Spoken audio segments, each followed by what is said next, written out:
Good day, ladies and gents, wherever you may be around the world, and welcome to Splendid Isolation number 97. Let me go and check this before I do anything else. This evening we're going to start off with a hymn which was requested. Oh, come on, you bloody thing. Every time you do this to me. Alright, that should work. Yeah, sorry about that. So we're going to start off with a hymn this evening, partly because, of course, it was just Remembrance Day a couple of days ago. And it's a request from a member of my Discord, King Baby Bob, who's in the chat.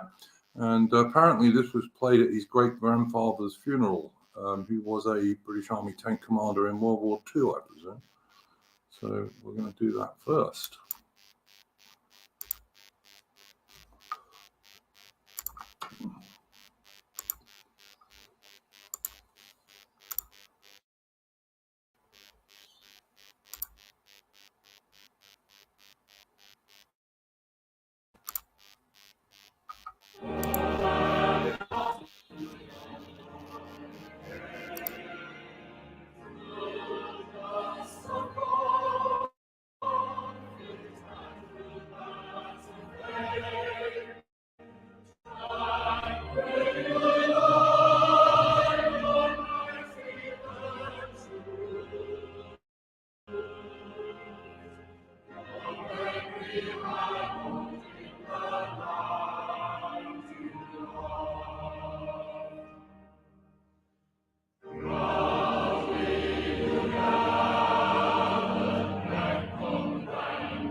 It's over.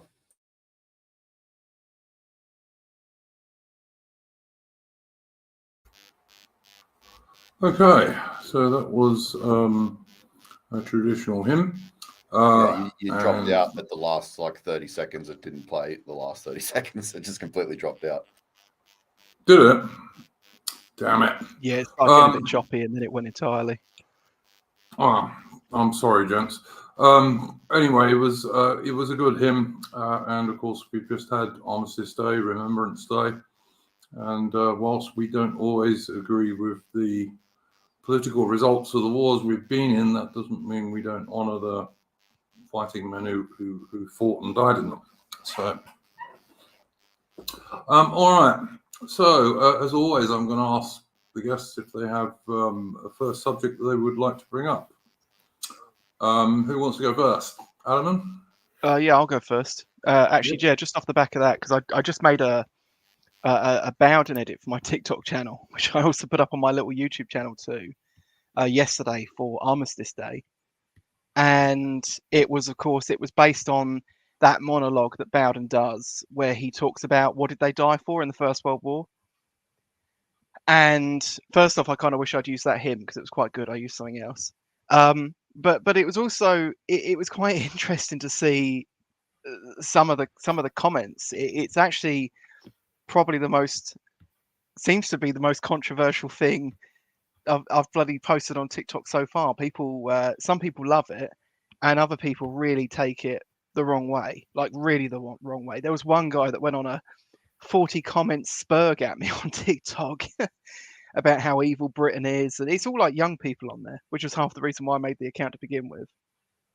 Absolutely crazy. I mean, like, does anyone think that the ordinary officers and men who fought in World War One and World War Two were the guys who caused it? Is anyone that bloody stupid? Well, that's the thing. It's like he was going like one person was like, oh, you know, they didn't even pay the Gurkhas a proper pension, and it's like, it's like, okay, what's that got to do with the soldiers? Which is what the video's about. Which is what he was saying was stupid. He was saying, "Oh, the video's stupid. It don't make any sense." There was one other person in there, some woman going, some young woman as well, going, "Oh, why would you?" What you never, you weren't complaining about all the British people, all the colonial people coming over here to fight for you. To which I said, well, actually, yeah, they did complain. Like, they were complaining about all the Moroccan French troops raping all the women in Italy in World War II, and the Bengali Senegalese and what they were doing. Yeah, and also it's worth pointing out that these days, of course, Gurkha rifles do get exactly the same pension as British soldiers do, and I more often get slagged off on my Discord for defending Gurkhas than attacking them because I never attack them. There we go. Yeah. It was quite sad to see. I mean, there was a lot of people in there that really liked it as well, but yeah, it was sad to see the way people were acting like that. I mean, I remember, like, I think I've seen all of Bowden's recorded speeches, and like Bowden never slagged off the ordinary soldiers or sailors or airmen. Never did. Mm. It was like he attacked some of the political decisions that were made, and quite rightly, but that is not attacking the servicemen themselves. Yeah. Yeah, Lady of Shalott said, "You're a brave man venturing onto TikTok." Yeah, I'll tell you what. That's the other thing as well. I've got more videos on the Bowden Bomber YouTube than I have on the TikTok because a lot of them get taken down on TikTok. So much more stuff gets taken down on TikTok. And funny enough, when I posted a little Hitchens edit that I made, and that got 20,000 views. I posted a week later a Bowden edit about the same length, and it got a fraction of that. And I swear to God, anything with Bowden's voice in it just gets instantly throttled by TikTok. I'm not sure what it is, but their algo is very, very sensitive about not letting you talk about immigration or it's a Chinese site, don't forget. Yes, and of course it's very different. It's very different how TikTok works in China to what it does in the rest of the world. Yeah, but it's sort of like an intranet rather than an internet. Yeah. Could I just say, because I'm seeing people making comments about they're getting buzzing or something like this. Listen, guys, I fried my very expensive computer a couple of weeks ago, and I am sorry, I am not a millionaire. I can't replace my very expensive computer with another very expensive computer until after Christmas. So you're just going to have to put up with it. So long as you can hear me and the rest of us, then I can't do any better than that. Do you need a brand new computer to function for anything else or just for this? Because if it's just for this, you can just get a cheap condenser mic and a preamp and plug it in and set it up That's that what way. this. Oh, they got him. No. It was me. Okay. I muted myself because I got in the habit of muting myself all the time. So people don't hear a buzz. This is actually a good quality mic that a lot of people use who have got like far larger channels than me. I paid about $100 for this microphone a year or more ago, so it's not a cheap, crappy mic, and it worked perfectly fine on my other computer. Is it facing the right direction? Unlike when AA had a brand new microphone and it was facing the computer the whole time. No. This is actually this is actually facing away from the computer, so it's kind of at an angle from me, but it's also quite a long way off from me. It's like 2 feet away. Oh, right. Because I don't want my microphone right under my mouth, and I couldn't anyway with the way my desk is set up. So, but yeah, I'm sorry guys if there is a little bit of buzzing. You're just gonna have to put up with it. In the new year, I will get myself I'll spend another $2,000 on a computer, but it ain't gonna happen yet because I can't afford it at the moment. It's as simple as that. Don't listen to the pigs. Just ignore them. Oh, I tell you what I'll do, Chris. I'll monetize the bloody channel and use that money to get a computer, and then people will stop moaning at me. So I am actually going to monetize the channel at some point, but I don't want to do it just yet until we've got a few more people over 1,000. George in the chat says $2,000. I'm talking about 2,000 Australian dollars, George, which is not £2,000. It's more like, I don't know, £1,400, something like that, roughly. I mean, I just got my new gas bill, and that's bad enough, trust me, mate. But yeah, it's a true story. Hang on, there was a couple of things I wanted to put up. One of which I wanted to put up because Mitch was talking about this before we went on air. There you go. Mitch, you were talking about we should talk about Albanians in London or something, weren't you? And John, before we went live, we were chatting, and you were saying something. There's something happening with Albanians in London or something. Oh, was that me? Actually, I think. Oh, it might have been you. I beg your pardon, Ataman. Because John Best is saying Albanians are currently saying they have to invade the UK because in 1912 Churchill divided Albania. I'm not quite sure how he managed to do that in 1912. Yeah, they've hung the Albanian flag on his statue, along with other protests on Westminster Bridge. They've basically cut it off. It's pretty gross. It's pretty embarrassing as well. Have they taken it down, or have the cops just left it there? I'm not sure what's happened now, but that was the state of play at sort of midday. What's it called again? What's it called again when you enter another country in large numbers and plant your flag? What's that called again? It's an invasion. Well, yeah, can't say that though, because apparently that's why they're there, because hurt your feelings. And of course the typical scroats are all out in force, going, "Oh yeah, but these are like regular immigrants. Why would you call them an invasion?" It's like, well, I mean, when it comes to mountain Turks, to be honest, anything with them is an invasion. I mean, ask for Serbs. Just ask for Serbs in Kosovo. It's like when the Black Lives Matter protests were on. You all know I'm not the biggest fan of Winston Churchill, but I really like the bloke the white dude who walked past all those signs they put around the base of Winston Churchill's statue and kicked them all out. Oh yeah. Yeah, fat cap nationalism. I thought that was very based, to be honest with you. Yeah. But I don't like Winston Churchill. I'm no fan of him at all, as anyone can tell who's listened to much of the stuff I've produced. Where are we? Mitch is saying in the chat, liberalism is moral syphilis, which indeed it is. Don't think any of us would go against that idea.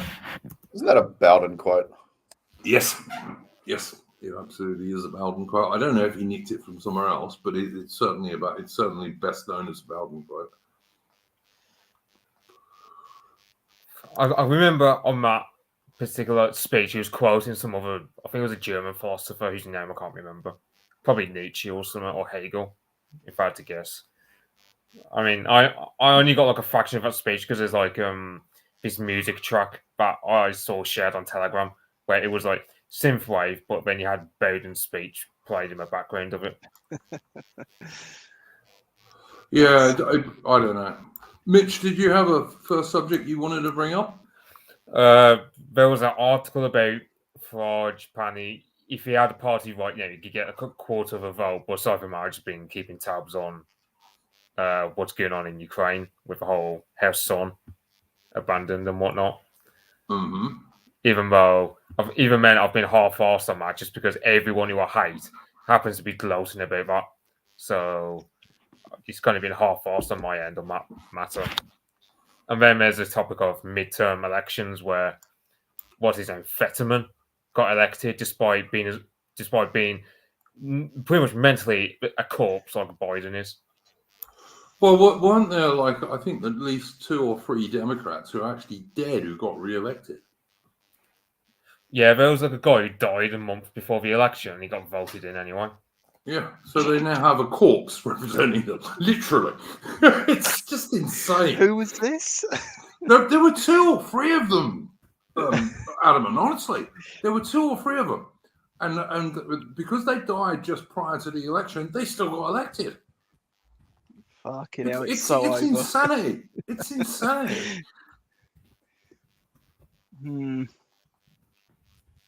But I mean, you know, I watched that election, and we will talk about it briefly, but not for too much because there's so many American channels on YouTube, or basically American channels on YouTube. But the thing that I got from it, which worries me a bit, is how they're trying to work up this dislike between Trump supporters and DeSantis supporters. And I don't know. To me, a lot of that seems to be kind of like a bit fake and gay, if you get what I mean, guys. Yeah, they've been trying to really push back on the Trump stuff, and sort of wheel sort of DeSantis out as their controlled candidate, aren't they? I think that. Look, I'm not an American, obviously, and I listen to what people like Don the Pleb and Sergeant Sniper and what have you say about this stuff, and most of those guys seem to say to me that like DeSantis is better off staying in Florida for the moment, and they should let Trump run, because Trump's got a better chance of actually winning the presidency. I don't know. I'm not an American, but I will always defer to Americans on their own politics. Yeah, I did see. I'm trying to look for it. I did see some polling data earlier about the whole DeSantis stuff. I can't seem to find it now, which is a pain. But yeah, basically, like they're not rocking the Trump train essentially. You know, I think despite all their pushing, DeSantis, like support for DeSantis is sitting at like 12%, and support for Trump is sitting at like 45 or 50 something percent. I think the thing is that some people think Trump's got so much negative attached to him, he'll get more people voting against him than DeSantis would. I like I said, not an American, don't know whether that's true or not. I don't think any lefty is not going to not vote Democrat, no matter what candidate the Democrats put out. And I also heard that a lot of the problems that the Republicans had was because the normie Republicans, who are often never Trumpers, were not putting enough money into some of the candidates relative to what the Democrats were spending. But again, I'm not American and I don't know. Yeah, I mean, it's it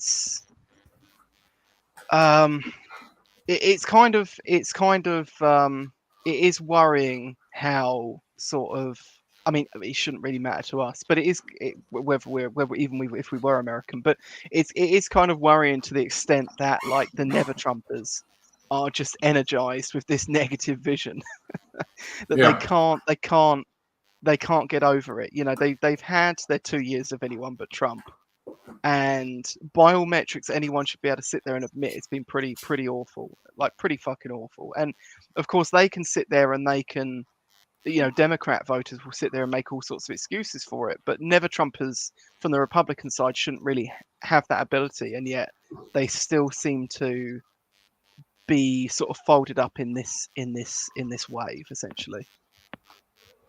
Yeah. Look. As I said, I'm not sure. The only thing that I think when I look at this as an outsider is that presumably Trump will have learned from his first presidency, and if he wins again, we can only hope that he has enough common sense not to make the same mistakes that he made the first time. So I don't know, and I see nothing that makes me think DeSantis is going to break the mold at all. And even if he does, he'd be better running because he's a younger man. He'd be better running the next time after 2024. Yeah, I've heard there's an American guy in a Telegram chat I was in, and he's basically saying DeSantis is a false hero because apparently his law that prevented the anti-gay, gays grooming children, whatever it was, it only applies to children by the age of 8 and under. From age of 9 upwards. Post rule as well. Yeah, so it seems that. And at the same time, didn't he bring in a rule that you can't do anything anti-Israel? Yeah. He brought in an anti-Semitism rule. Yeah, but to do with you can't. What is it? You can't criticize. You can't join the BDSM group or affiliate with them or something like that. Yeah, you can't have anything to do with anything that's anti-Israel, as far as I understand it from what he did. But I said, there's a bit of nuance to it, but it's basically institutionalized laws against anti-Zionism, essentially. Yeah. I was interested to see Scott Ritter, by the way, the ex-American Marine dude who is supporting Russia in the Ukraine war. He actually said that on some levels, you could describe Israel as a Nazi state these days on a stream he did the other day. Whoa! Yeah, I was quite taken aback by that. I've found that polling data. So this is a poll of for who they'd vote for in the Republican primary, and it's Trump sitting at 65% and DeSantis sitting at 15%. And then Pence at 7, Cheney at 3, Cruz at 3, Haley 1, Scott 1. Yeah, I mean, look, if I was an American, I'd probably want Trump to run in 2024, and then I'd say, all right, well, DeSantis can save his powder for 2028, but because Trump won't run again after 2024. Yeah.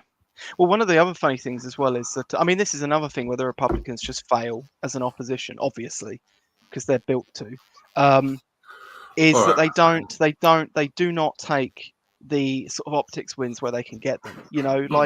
Like you had Larry Fink, right, of BlackRock fame, coming out just a couple of weeks ago, and it was Richard that brought this to my attention, a friend of the channel, in the Discord. And Larry Fink was in an interview talking about how we are behind, America is behind by X number of hundreds of thousands of immigrants, or I think it was like 1.5 million or something like that, of immigration, and that is pushing up the unit labor cost, which is of course their way of saying wages. Yep. And of course the thing is that's because Trump kind of was close to halving, only in the second half of his presidency, halving legal immigration. So basically they have a goal, right? That the fact that he could say it's below like their projections means that they had a goal of where they wanted to be, and they're not meeting it, and they're angry because of this. Well, Trump did reduce immigration by a fair bit. Yeah, only in the second half though. I think only because he realised he had to, which is a bit. It's a win, I suppose. We should take it where we can get them, but. Yep. But why are the Republicans in the midterms not broadcasting that from every avenue of marketing that they have? Well, probably for the same reason that the Conservatives in the UK wouldn't. Yeah. Because they agree with it. Yeah. Yeah. That's what I think. But I mean, like I said, I'm not an American.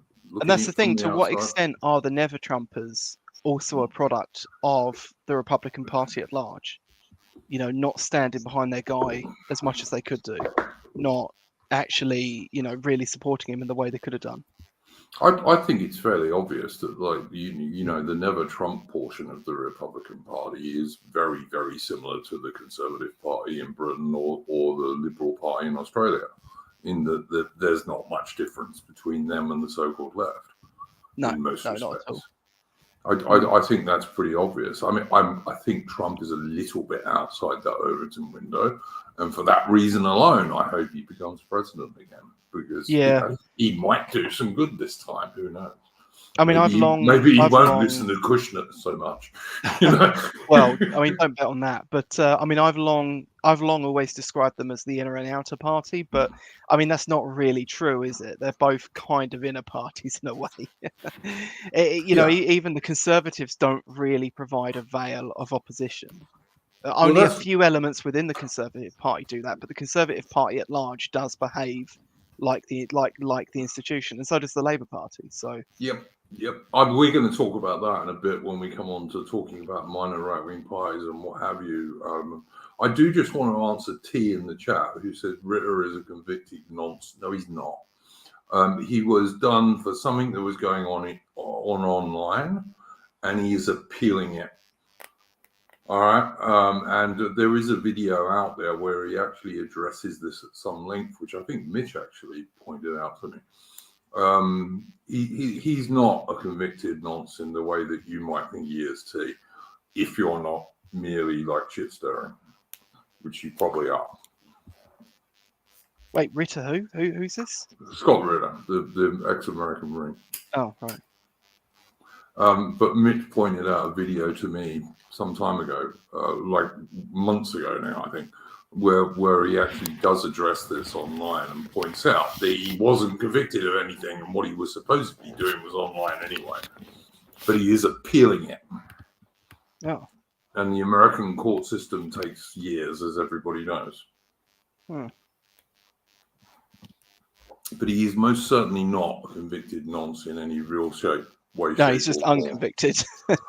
Well, no, but he's not anyway. Yeah, I'm just taking the mic. Yeah, fair enough.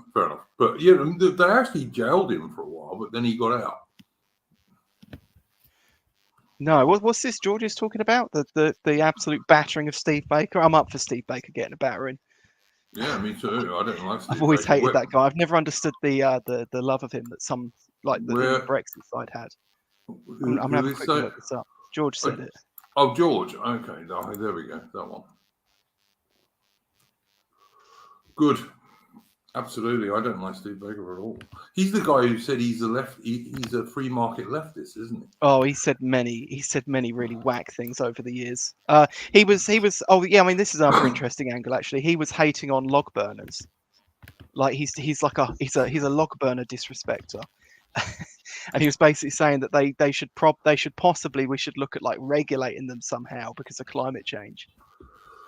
It's like the government literally can't keep the fucking lights on, and then they're also going to rob your little log burning fire to keep your family warm. Like, yeah. No, what absolute scum. It's well worth freezing your granny and granddad to death for net zero in Ukraine. It really is. I mean, I totally agree with the British government about that. I really do. Yeah, let's be honest. It's actually got nothing to do with Ukraine or the climate, though. The suffering's the point. You know, they do this deliberately. You know, you could have Down syndrome. You could have a 70 IQ, and you wouldn't fuck up the energy grid in this country as badly as these people have. Yeah. When was the last time Britain built a nuclear power station? Oh well, yeah, exactly. A long time ago. I mean, to be honest, even the one up by the Lake District, I didn't realise, but that's been converted into a nuclear research centre. It's not even a power station anymore. Yeah. And then we had a plan that China was going to build them for us, which was a fabulous plan, I always thought. But when British ones were always known as some of the safest nuclear power stations that were ever made, and just no one built any. It's insane. Yeah. And it's not even just that. I mean, it's also like, you know, obviously, like carbon capture is a bit of a con, right? So the idea that you can clean burn coal isn't really true. But like gas is actually pretty clean burning, despite what people like to say. Mm. And British coal. Sorry, Ataman is pretty clean burning, especially Welsh coal. That was why the best Welsh coal was always reserved for the Royal Navy, because it made their ships faster than every other Navy ships, because it was that much better. So if you're gonna produce relatively clean coal, Wales is the place to do it from, because you can. Yeah. The thing is, we could actually make a right killing had we exploited the coal in this country, just because I remember sharing a video a while back where it's like Poland was buying coal from Russia before the war, never buying coal from, can't remember which country it was, but the coal they got was so poor quality it wouldn't even burn properly. So, and you got to think most of Poland's power stations rely on coal, alongside most of the Law and Justice Party voters relying on coal fires to keep warm in the winter. So I'm just thinking, let's say hypothetically we exploited the coal in our country, we could just be rich just selling off to the Polish, let alone, I don't know, the Germans for sake of argument, because seeing as how they're going to struggle for gas. Look, to me, it's like energy self-sufficiency is something any nation needs if it wants to be a major nation. And all of this net zero bollocks is basically, that is the Great Reset. That is designed to turn us all into 21st century serfs. It's one of the major ways they're going to do it, along with trying to come out with a cashless society, so that you have no privacy whatsoever, that you can't earn any money whatsoever that the government doesn't know about. And that if you say anything the government doesn't like, they'll close your bank account down. And in a cashless society, that means you've no money and can't earn any. Yeah, I've heard about that law in Holland they're trying to pass. It's something like, I've heard it's something like, if you spend any more than, let's say, €100 from your bank account, the government will know about it. Like, the government has full access to your bank account, and if you make any purchase that is €100 upward, the government will know about it. That's what we're trying to pass in Holland as of like. I've heard a lot of noise about that on GB News, like that Mark Stein. I don't know how you pronounce his name. He's quite good actually. He's actually much more based than people might think he is. He's very good. Yeah, for a boomer, he's pretty spicy. I'll say that. Much. Yeah. Lady of Shalott recommended him to me, who's in the chat, and he's actually pretty good. I just took him as a counter jihad type. I mean, it turns out he's actually a lot better than I accounted for him for. Yep, he is. Absolutely agreed. Mark Stein on GB News is absolutely worth watching. He very much is. I mean, I had seen him before, like years ago, when he did his own show in America, I think. But yeah, he's pretty based in terms of GB News anyway. He's not like that gay, supposed conservative young bloke they have on there. Ataman. Yeah. Oh my God, that person makes me sick. But yeah. The thing was, like, back in the time of Brexit, I actually used to like the likes of him and Steve Baker. Now I just completely detest him. Yeah, absolutely. I can't argue with any of that, mate. I really can't. I mean, like Chris Gard will know that in Australia, for example, Australian coal is magic. Because if you use Australian coal in Australia, it is terrible. But you can sell it to the Chinese, and it's somehow great then. Is that all right, Chris? Yes, exactly. We do that with all of our stuff, by the way, not just gold. Yeah. They do it in America as well. You know, that another one hasn't she also just won, that Feinstein woman, that sort of creature of the tribe. I mean, she used climate regulation back in the day to ban the importation of precious metals into California. Not the importation of it, but the mining of precious metals in California. But her husband just coincidentally happens to, somewhere in his portfolio, own a company that imports precious metals from China. You know, The so best- yeah, this is happening literally everywhere. The best thing that we get up in my part is catching all the prawns and various types of fish, and rather than selling it within the country, they send it to Thailand and whatnot, and then we import their fish back into our country. Fucking It's hell. absolutely fucking absurd. Yeah, same with us importing fish from Russia and Finland and Russia and Norway, if I remember correctly, despite the fact we're a bloody island. Yeah. Well, I mean, the British fishing industry was basically destroyed when we joined the EU, and it's. I mean, not totally, but to a large degree, it was destroyed. And we've done nothing. Well, the British government has done nothing to bring it back whatsoever. Not a thing.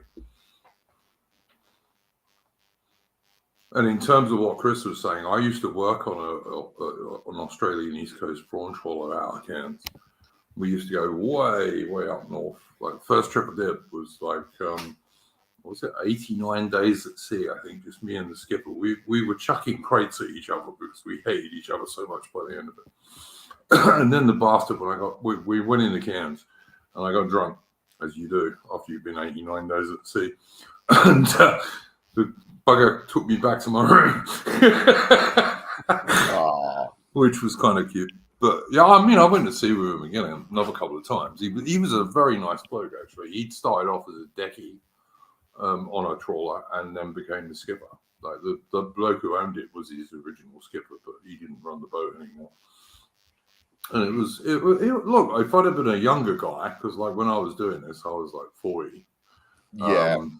I was too old for it, to be honest with you, by then. If I'd have been doing that when I was in my 20s, it would have been a damn good job.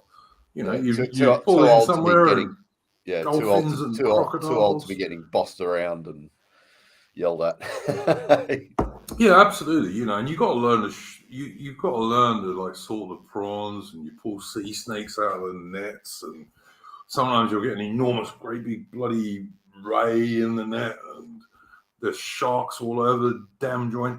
Honestly, we shine a flashlight like a torch down on behind us when we were pulling the nets up, and you'd get like, I don't know, maybe like 50 little sharks, 6, 7 foot.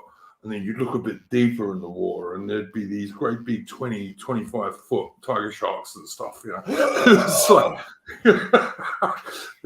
prawn trawling in Australia ain't the job for the faint-hearted, I'll tell you.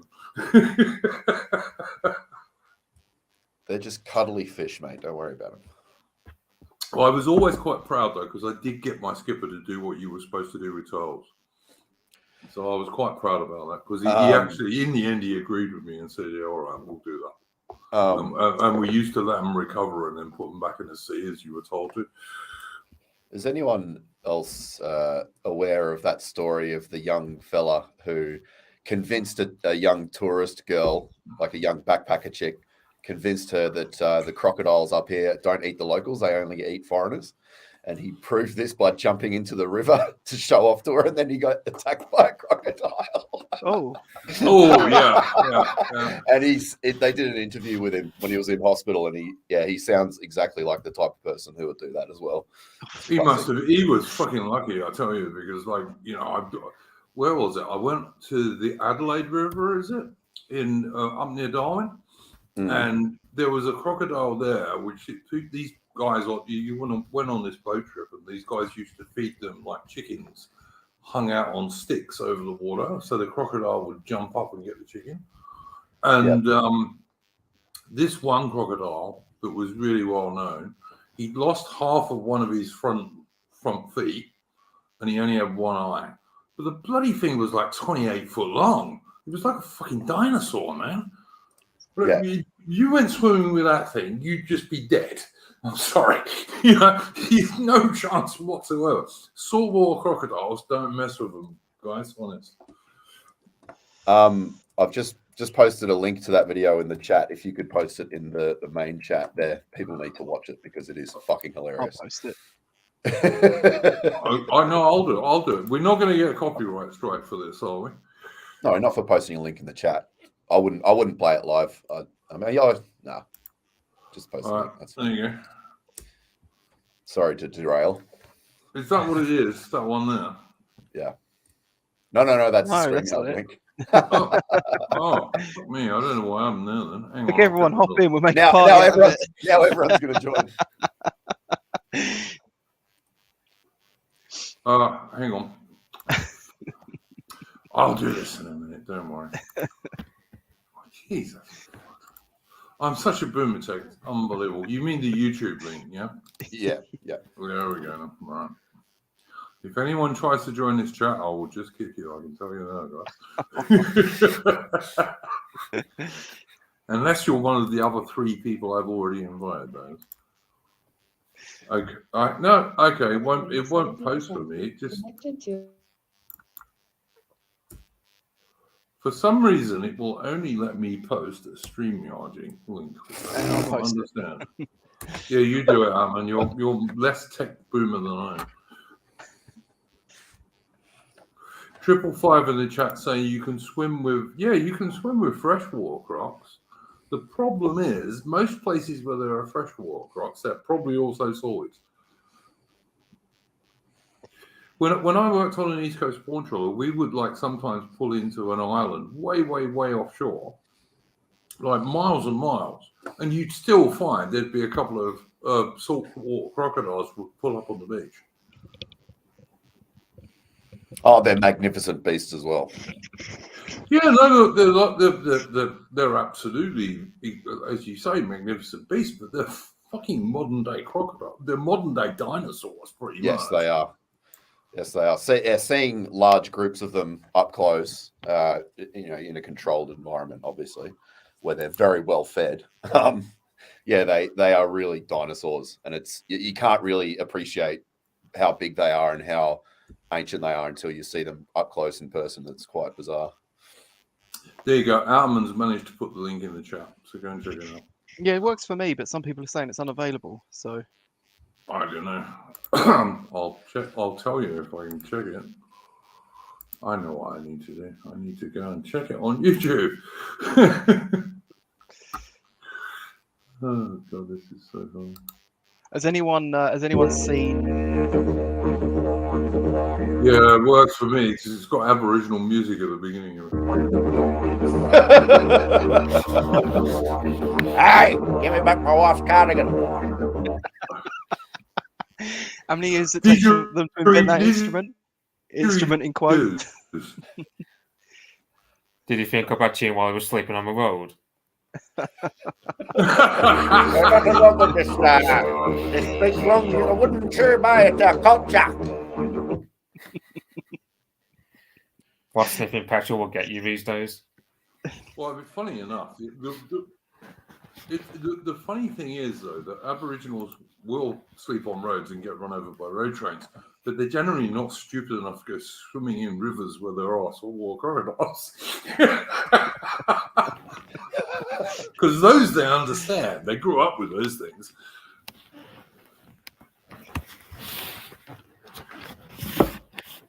So, yeah. Chris, did you have a first subject that you wanted to bring up this evening?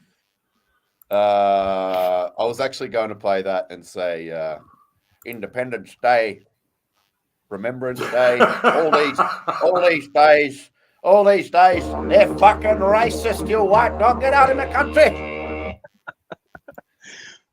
I wake up basically about 15 minutes before these streams start, so I don't really have anything to say. So carry on. We can cover that Jared Diamond, that Jared Taylor interview. Sorry, if you wanted to. Jared Diamond. Yeah, Jared Diamond. That'd be a lot more cucked, but Jared Taylor was on. Jared Taylor was on the Young Turks. This is Jared Taylor on the Young Turks. Yes. Yeah, trying to argue with this black individual who's on there in some interview they call the bullpen. He's a basketball American. Yes, yeah, basketball American. And he described himself as a social scientist. And him and Jared Taylor were having it out over the conversation of IQ.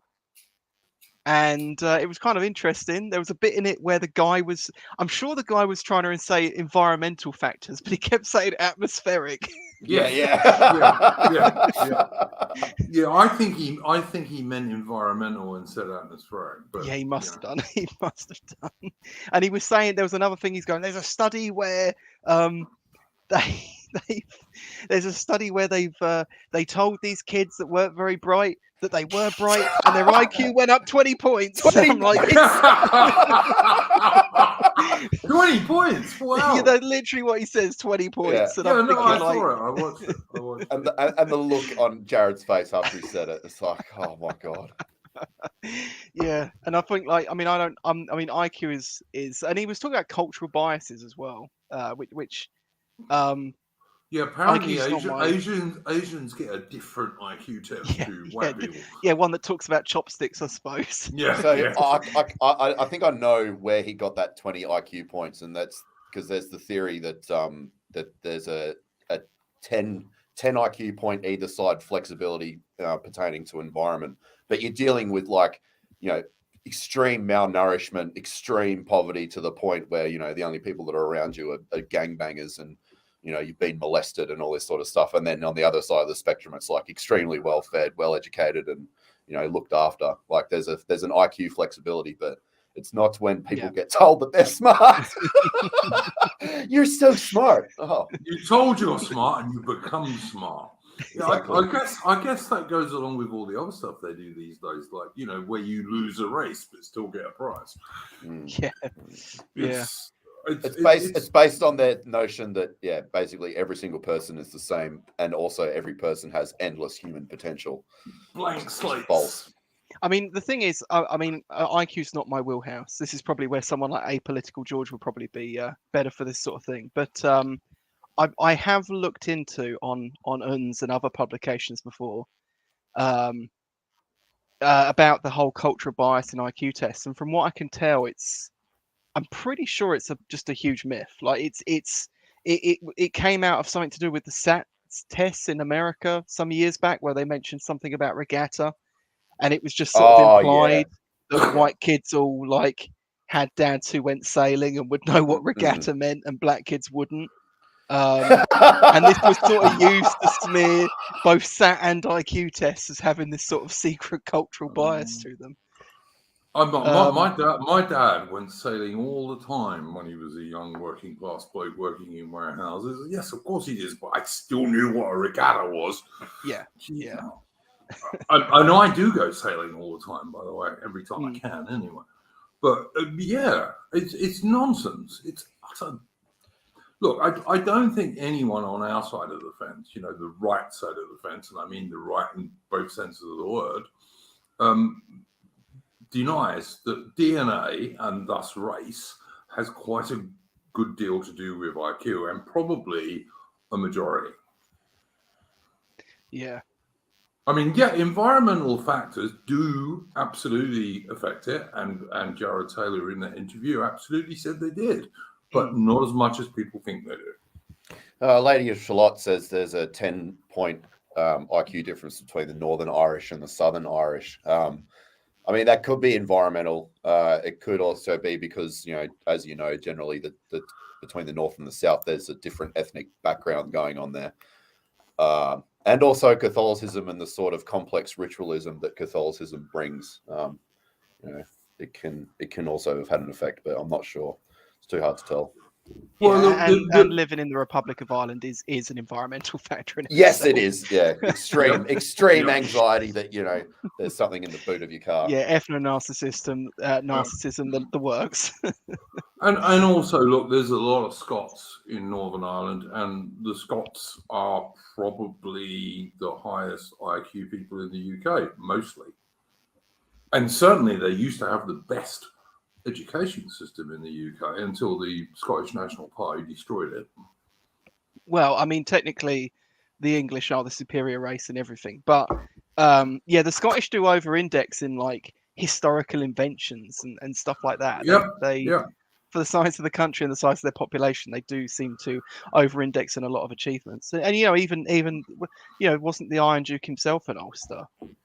Well, he was, and yeah, he was an Irish Protestant, absolutely, yeah, he was. so probably originally Scottish, or of at least a large amount of Scottish. Not stock. so much. Some of those Irish Protestants in the south were more Norman, Right, okay. but Normans. but not entirely so. Like I see this coming up in my Discord a lot, where people post that only the Normans are any good in Britain, which is, like, as far as I'm concerned, that's French propaganda. Mm. George Yeah, says, I mean, sorry. yeah, I was just going to say anyone with a name like Percival needs to get on the fucking boat as well. Yeah, carry on. I was just pointing out, Natman Prime says Catholicism cucks your brain with nonsense. I mean, although that might, if you're looking at it from, the cringe atheist point of view, that might be the case. But from what I've been exposed to, and especially what Mr. D has exposed me to with various people throughout the music industry and throughout, no, nothing like that.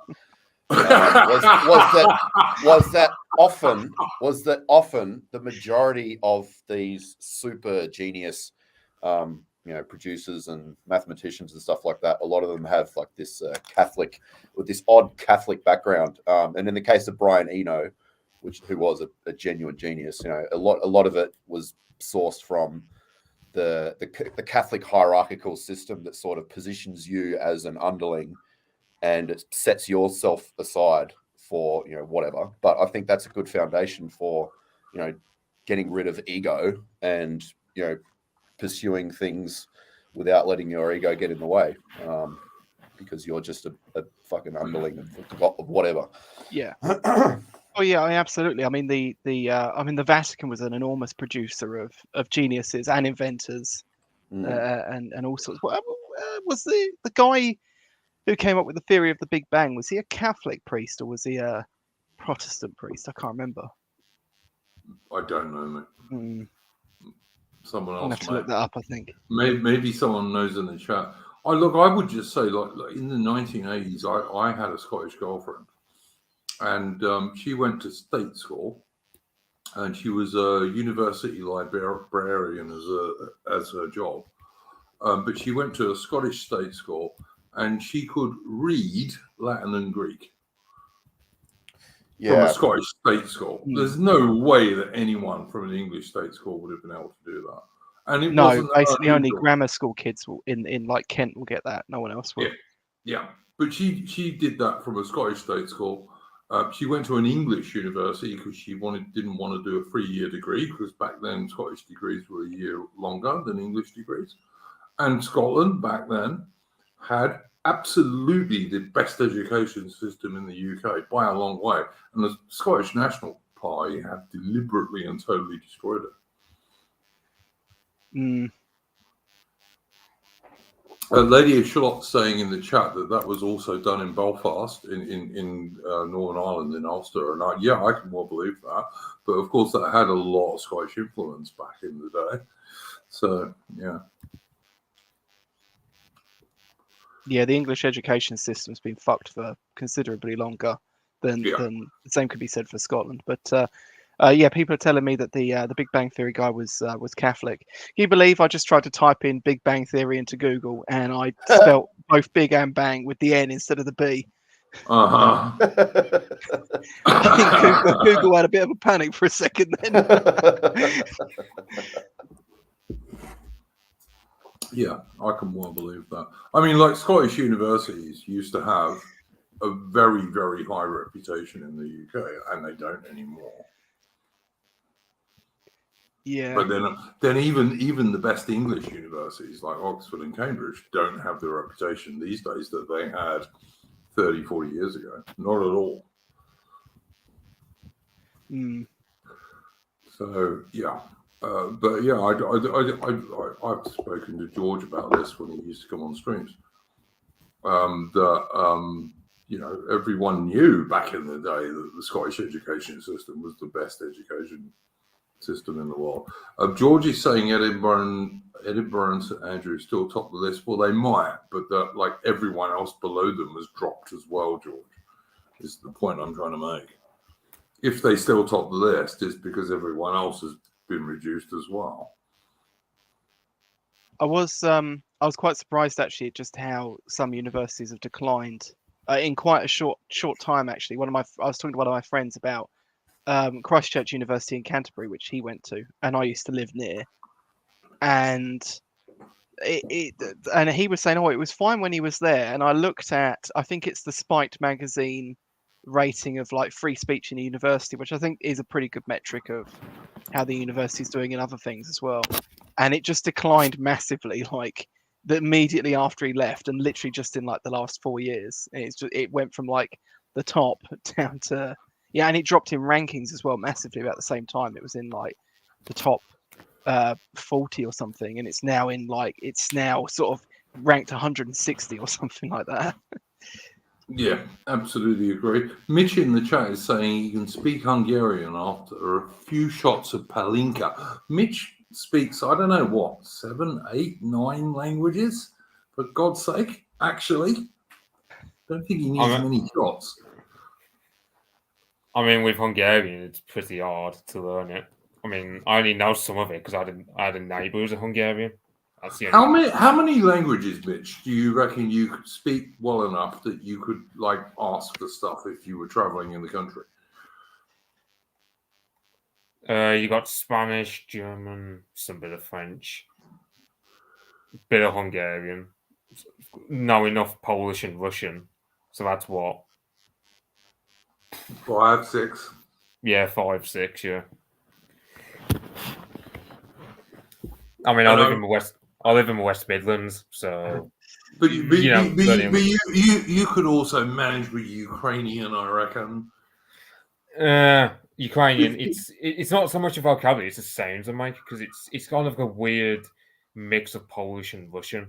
It's just, but then again, the Ukrainians I've seen in my town, they all speak. Through my Russian, I'm able to tell what they're saying, even though they're Ukrainian, because you get parts of Ukraine where they speak what's called Serzhnik, which is basically half Ukrainian, half Russian. Uh-huh. But then the further east you go, the more Russian we speak. So it's the same scenario with Estonian and Finnish. They can understand each other, but yeah. Yeah. Mitch, I think you've said to me before that you can manage Dutch to some degree. When it's spoken now, I can't understand Dutch when it's spoken, but when it's written, however, I can understand at least like 20% in any given sentence, I'd say. Just off, because Dutch is like halfway between English and German, I'd say. Yeah, so, you don't need to sit there and say you can do stuff after a few shots. Mate, you can speak like 7 languages, man. That's like vastly more than the vast majority of the world's population. Yeah, I forgot one other language, Norwegian. I can speak some of that as well. Well, so that's make that 7 languages now. And if you can speak Norwegian, does that mean like you can also understand Swedes and Danes and Icelanders? Danish is that one language where when you actually look at it written, I can understand it fairly well, but when it's spoken now, because there's a common joke that Danish is a throat disorder because their pronunciation is so different. Yeah, it's because Swedish Chef from the Muppets. It sounds like that. That's what Danish sounds like.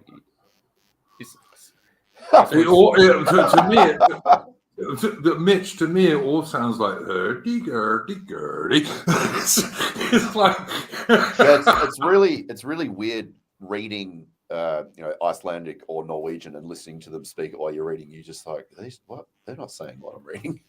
It's so different. Yeah, pronunciation is ridiculous. Yeah, Icelandic has to be the hardest Germanic language. I'd say is actually Old English, because the case system it makes Russian case system look easy at times. Yeah, because with Russian, it's only the noun endings, whereas in Old English, it's both the articles and the noun endings. So you got to remember 2 things when you change it. Can you read Old English, Mitch? I got the alphabet written in a notebook, but I I revise, but I haven't like focused on it too much because I just think I'll just get German and Norwegian out of the way, then I'll focus on Old English. I tell you I can- what, mate. If I was you and I was as good at languages as you are, I'd be heading off to Japan and teaching English in Japan. You'd make a fortune. Yeah, Because they really want English teachers over there who can speak other languages. yeah. Go to China and make even more money. Yeah, but then you're supporting, the commies. Then you're supporting the commies. 200 Yeah. grand a year, mate. Yeah, I think out of all the languages, I'd say I'd learn Japanese probably low on the list because they've got 3 writing systems, if I remember correctly. Yeah. Yeah, It's, they have. it's stupid. Like, then again, I've heard apparently in terms of like the sounds of a language, apparently Japanese shares some. Like, there's one letter in Russian that is pretty much the same in Japanese when written down. So I don't know what that's all about. But yeah, Interesting. yeah. But like, Jeez, I think- I always wished I was good at languages. Like, I used to get so slagged off by my Afrikaans mates because I couldn't pick up Afrikaans, which is like a Dutch, a Netherlands guy once described to me as baby Dutch. You know?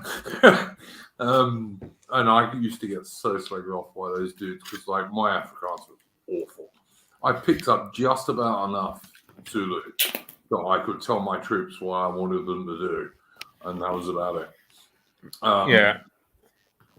I mean, I don't know what Zulu is like, but I can tell you about Hungarian all day long. Because like, it's like in Hungarian, you've got 20 grammatical cases, and they do something what's called agglutination, which is, let's say you say something like "in my little house," you could say "in my little house" with just one word, which is "Kish Hazunkbon," which means in our little house. You can just like it's like you get German, which is known for long words, but then languages like Turkish and German, I mean not German, Hungarian, they're known for like really long words that put the Welsh and the Germans in their place. So it's like, have you ever had a go at anything like Welsh or anything like that? funnily enough, there's my library where they've got a book for Finnish grammar, but there's no book for Welsh. So I can study Welsh. I can study Polish, Finnish, Turkish, Arabic, Greek, Latin. But the one language that's not there is Welsh. But I have heard a librarian talking about getting a Welsh book, so I might study it at some point. Man, like I said, like languages to me are a bit like maths. I'm not good at maths and I'm not good at languages. So I really admire people who are good at languages. Yeah, that is true. The better, like, because Sweden has to be the most cooked country ever because they're the most proficient at English, and it's like what? So 60% of British people say trannies are whatever gender they say themselves to be. It's 75% in Sweden, the highest in the world, I believe. That's not good. That's not good at all. Yeah, the country with the lowest in Europe, Serbia. And funnily enough, Serbia is one of those countries where they've got some of the lowest rates of learning English. Yeah. What do Serbs speak, Mitch? Serbian. Serbian. Okay, so what is Serbian close to? Is what I Russian. really. Oh, Like, okay. Close to Russians and Serbs can understand each other fairly well. All right, because I knew they were big time allies and still are. Yeah, I mean, you'll get some words like because there are some words in Serbian that are Turkish in origin that Russian doesn't have, like rakia, which is like their spirit. But then, Rakia! yeah, which is like Russians got vodka. 80%. Sorry, continue. Yeah, Russians got vodka and Serbs have rakia, which there's often a joke by Serbs on Telegram that they love to drink rakia after they've done war crimes. Yeah. Is rakia in Serbian like pretty close in terms of the drink to raki in Greece? Yeah, Is that anything like grappa? Yeah. Yeah, I think all these are fairly similar alcohols, aren't they? Yeah, basically just pure alcohol. I mean, if you Hmm. live in, I mean, let's face it, you have to live next door to Albania. You might as well just get drunk all the time. I just remember when I was in Crete, I got this very old Cretan guy who was dressed in like pretty traditional Cretan dress with the boots and all the rest of it. And he got me and my little tour group to come and get drunk in his son's bar, basically, and we were drinking raki, and like I thought at the time, hang on, this is a bit like vodka. So yeah, I wondered if it was the same kind of thing. Yeah, he comes from the same because it's a legacy of the Ottoman Empire. Oh, Raki, okay. Yeah, all right. Yeah, Fair enough. it's Turkish in origin, I believe. So Even though the Muslims are not supposed to drink. the Turkish must be the exception to the rule because Yeah. I've heard Semirago say that the Turks drink, unlike a lot of Muslim people. yeah, it's like you take the Byzantine Empire. They used to say that the Turkish tribes that migrated into Anatolia, half the time the Byzantines would just pay them off just by giving them caskets of wine. And they usually just bought them off because the Turks seem to like be very massively alcoholic. That put the Russians to shame, from what I've heard. Richard Ford is saying he went to a Serb wedding and he drank homemade rakia from a handcrafted wooden flask. That sounds kind of cool, actually. Yeah, it's I can imagine my mate Serb Dolphin would get on with Richard. What I wonder what happened next to the shoot an AK-47 Bosnian border post or something. But Richard also said on the Discord that he went to this wine thing that he went to, and the best wine was from New Zealand. And like, I'm going to go boo on that. I don't know about you, Chris. New Zealand does produce some good wine, I must say. It does, but I think the best Australian wine is at least as good. Yeah, for sure. From like Barossa Valley and Yarra Valley and stuff like that. Yeah. But he probably didn't have that. They probably had like New Zealand wine and then whatever the hell else they had around. But yeah, there's some bloody good Australian wine. There's also some bloody good South African wine I might add. Although if I was really pressed, I would say my favorite wine of all is Barolo from Italy.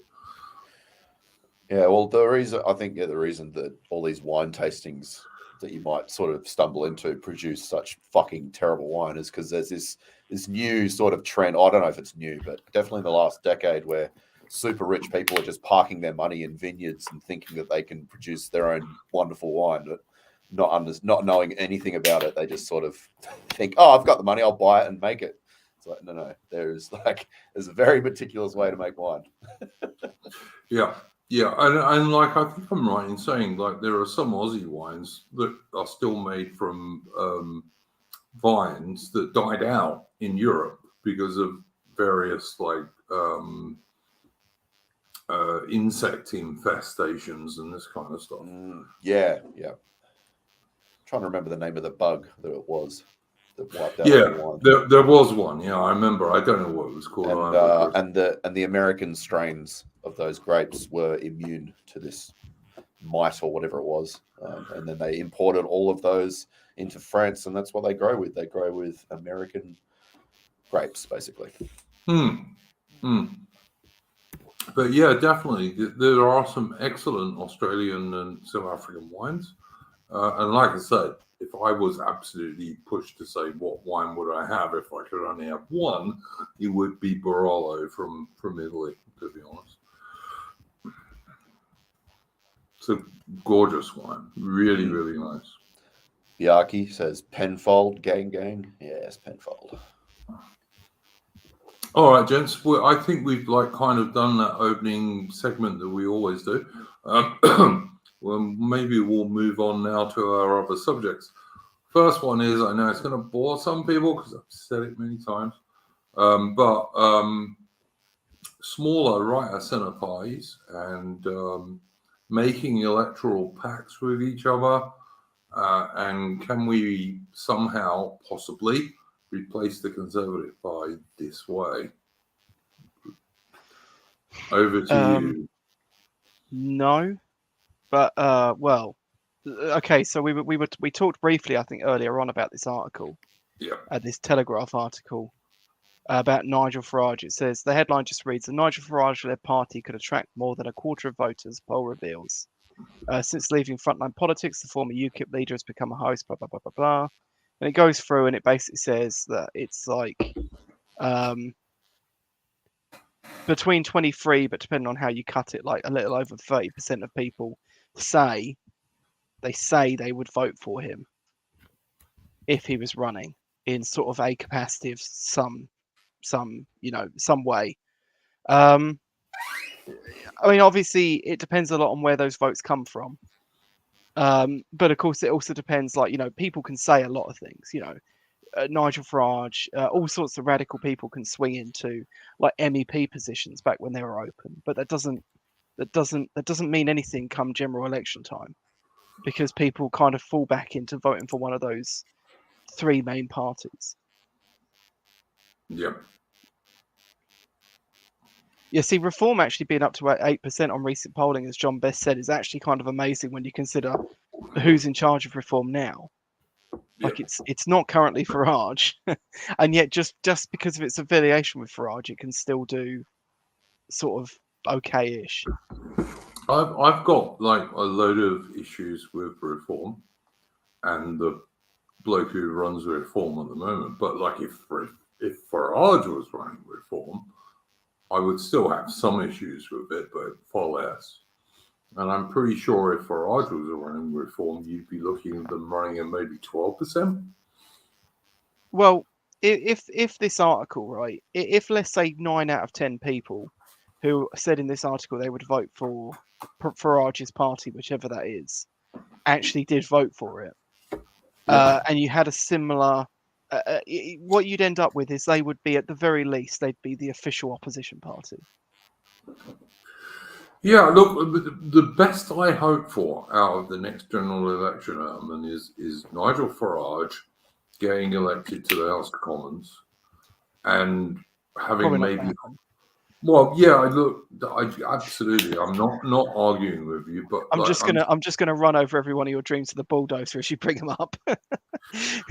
No. But look, my daydream would be Nigel Farage being elected to the House of Commons with half a dozen MPs at his back, at least 2 of whom were Tory defectors. But you look at South Thanet, right? Wherever Farage runs, the other 2 parties will gang up together against him and overspend massively to keep him out.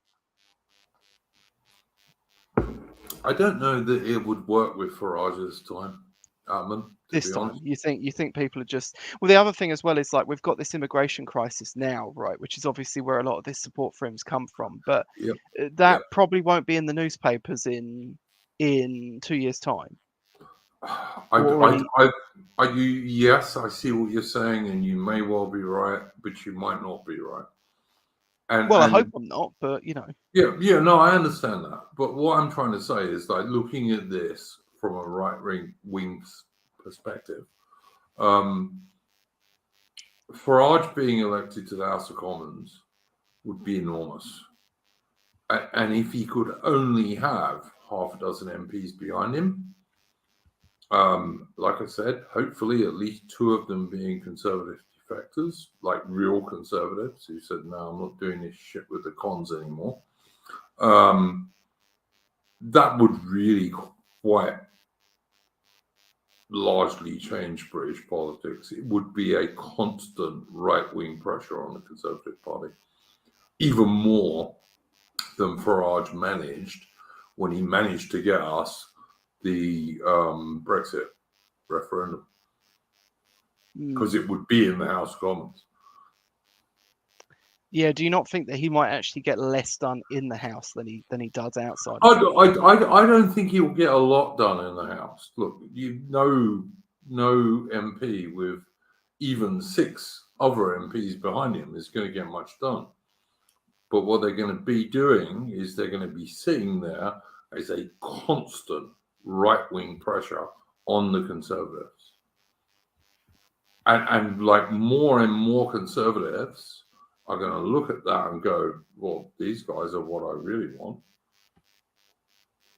Which is why we got the referendum on Brexit in the first place. And he wasn't even in the House of Commons. He was only in the absolutely useless, with no power, EU Parliament. So Yeah. look, I'm not saying it will work, because if you really ask me hand on heart, I don't think we can vote our way out of this. All right? No. I think No, we're absolutely so deep in the shit. I don't think we can. But I'd like us to, if we could. And if there was any very faint chance that we could, it would be that. It would be Farage in the House of Commons with about half a dozen MPs behind him. I mean, the funny thing is that yeah, carry on. No, you carry on, mate. I was just going to say that, like, I mean, the funny thing is to us in the UK, like, people can still look at this and believe that, oh, you know, we can sort of get someone in power, even if it's in a small capacity, and they can do something. That's like step one, you know. But on the continent, they see step 2 and 3, which is the Swedish Democrats actually get power, and then they get ousted by other means, or they get shut out by other means. And you know, we're seeing this elsewhere. I think the only one that's been semi-successful is this Maloney chick in Italy, and of course that's come at a huge price as well, which is that they've had to cuck on an enormous amount of foreign policy stuff, and we haven't even seen if that's paid off yet. You know, it's going to be a few years yet. Yeah, I totally agree with you, mate. No argument whatsoever. Like I said, I don't think we can vote our way out of this, but I'd prefer if we could. And of course, another example is looking at Hungary. You know, I'm a big Orban guy. Yep. And of course, the problem with Orban is he's actually done the right thing, which is that he's salted the earth, and he's created these like implicitly right-wing academies and institutions. So they've got like an elite, an intellectual class coming out of these universities that teach Scruton and stuff like that. But the problem with that is that even though they're doing effective work inside Hungary, they've got their enemies moving against them explicitly from outside, like the EU and you know, NATO officials and stuff like that. So they're probably going to get squashed in time as well. But just for other means. I don't know what his play is, if he thinks he's just going to like outlast these foreign institutions. I mean, maybe that's all it is. Look, Orban's going to have to leave if he wants to keep Hungary pure. And I don't know if he's got the gumption to do that, or if Hungary can afford to. But he will have to if that's what he wants to do. But at least he's still there, so he has that option. Yeah, I think in the case of Orban, I think the main threat to him is so lately Poland and Hungary have fell out over Russia. So you might have that, because that alliance might rupture. You might have a situation where Hungary gets ganged up on even more in the EU. Because wouldn't that just make them leave more, Mitch? They won't leave her. Like they don't want to, because the EU. No, of course they don't. Of course they don't want to leave because of the money. But the point is, if what Orban is saying, and all of us on the right say that money is not everything, then he has to, doesn't he? Eventually. Well, yeah, I can't see. Like, the thing about both Magyars is, their best buddy at the moment, alongside Russia, is Serbia. And let's face it, I mean, as I said, the relationship with Poland is ruptured now. Like, the alliance is, I don't know if you could say dead, but certainly it's very well ruptured. So you can't really say there's much of like the whole Visegrad group, or Visegrad, however you say it, group operating as effectively as he did before. So if I was Hungary, I'd say, look, we need to consider leaving because our days are numbered. Is there no way that Hungary, for example, could make some sort of deal with Serbia and Russia to join some kind of like economic group with those guys? I know Hungary's been making overtures to the Turkic Council because the thing about Hungarian is their language is seen as like the Hungarians they see themselves as it's kind of like spiritual cousins to the Turkic peoples, like the Turkish and the Central Asians. So then they'll join what is a Turkic Council and establish ties there to wean themselves off Europe. Oh, you've just put me off them now. I mean, that's the thing. Hungarian culture is because the Hungarians were originally nomadic horse archers, like the Turks were. I mean, they settled to the point where the Hungarians are pretty much no different to the Slovaks or the Austrians genetically and whatnot. But like their culture, like in terms of the food and like they got this one festival called Kuvotai, which is pretty much like a nomadic horse archer event. So that's why Hungarians, it's kind of like they're the most European people, but also the least European. It's quite a paradox with them. See, I tell you, I'm like torn with this stuff because partly I see why Britain is a poodle of the USA, although I hate Britain being a poodle of the USA. But I like loads of Americans, people like Don the Pleb and what have you. Like, he's a friend. But the American government, as far as I'm concerned, is detestable. I don't want Britain to have anything to do with them anymore, at least until they reform. If that makes any sense. Yeah. But, I mean, are you going to get it, though? No, look, for God's sake. My world, and I'm sure your world, Ataman, would be very different from the modern world as we have it. But, like, if you are Britain and you've left the EU, I mean, this is like segueing into our next topic. But if you are Britain who voted over 6 years ago to leave the EU, why the fuck are EU rules still governing Britain? Well, because I mean, really, the Brexit vote was meaningless at the end of the day. It had no meaningful change, on British politics as a whole, because of course the whole thing was largely run by Remainers through like the entire first half of it. Who thought they would win? Yeah.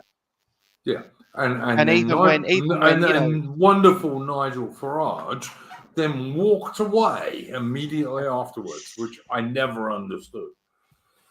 Well, he didn't walk away. I mean, he kept the pressure on, but he just did it from different angles. Yeah, but he walked away from the party and suggested the most ridiculous replacement you'd ever seen.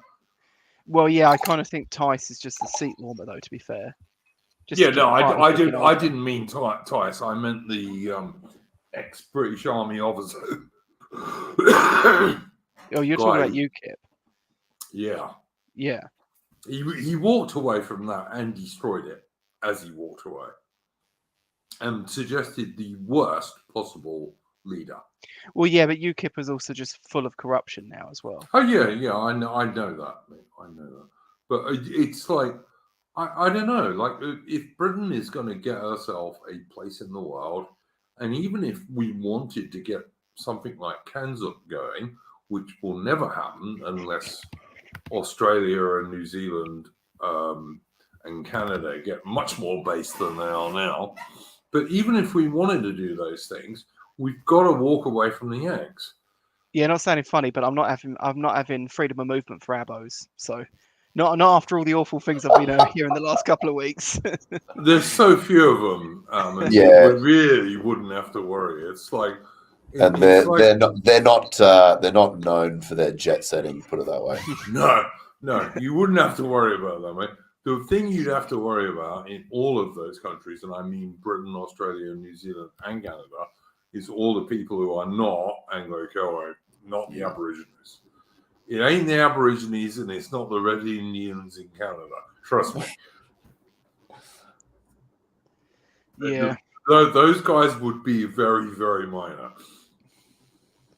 It's everything else that you've kind of got to get right. But for Britain to do that, and for Australia and Canada and New Zealand to do that, we've all got to walk away from the eggs. I'm sorry. Not necessarily the ordinary American people, who are mostly very good, but from their fucking government. Just like from our own fucking governments. Hashtag Abos on the M6.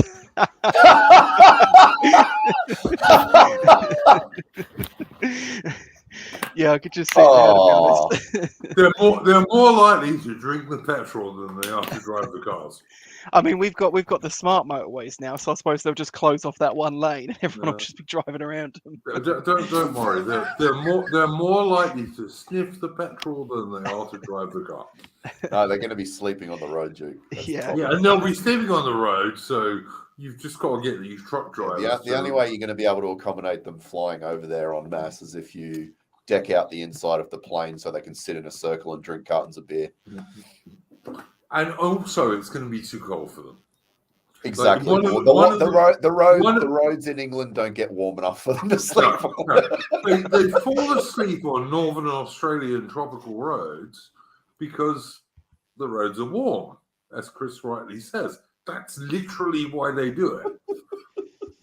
And then this free trailer truck comes along and doesn't even notice them and like squashes them.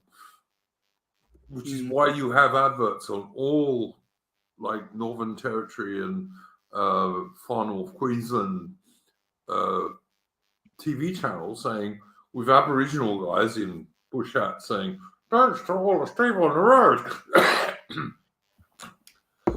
Yeah. That's why. Just to go back to the American thing we were talking about a second ago. Voucher in chat said we need to walk away from the gay at the same time as the red states in America. Any single country that is openly anti-American would be targeted. Well, this is why, I mean, in a sort of weird way, as much as I agreed with the anti-American sentiment that came about in sort of, you know, this right YouTube recently, we kind of need to get on with these guys. Yeah, well, these guys, you know, exactly as it said, is you know, the red Americans, you know, they're obviously our friends, but I mean, you talk to these other, you know, the other half, and they're very clearly positioned themselves as the enemy to everything we stand for. So yeah, let's be very clear to everyone outside America, because Americans have to do things backwards. Red Americans are actually conservatives, whereas blue Americans are lefties.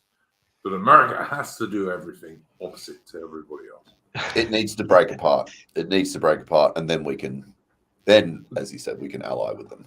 At the moment, they're super entangled with, and like I noticed when they were making the arguments, you know, when the AA was hosting arguments with the likes of Paul Fahrenheit and whatever else, is that on both sides they're conflating the states or the government's behavior with the people themselves, and they call it revealed preference of the population. It's like, this is not the revealed preference of the population. We fucking despise these leaders, and they do their own thing against our will. But then, you know, the argument they make is, oh, well, you keep conflating our government with us. And it's like, yeah, but you're doing exactly the same thing. So, well, yeah, but it's like the same as, I mean, Dave, the distributor, makes this good point where he says that not to get dogpiled by, you know, certain people, but he says that Israel is the ultimate parallel society because it has people within the ranks of things like the American Empire shilling for it so fervently, you know. And if any European country has any aims to break off, it needs to have an alliance of red state people within America that can do the same for it. Yeah, look, if America does balkanize and like more and more Americans think it's going to happen, I'm absolutely full on saying, yeah, I'll be an ally with the right-wing American states that break away. Yeah, I got no problem with that. You know, like people like Don the Pleb in Texas, I'll absolutely ally with Don the Pleb in Texas because I know damn well that he doesn't want to invade anyone.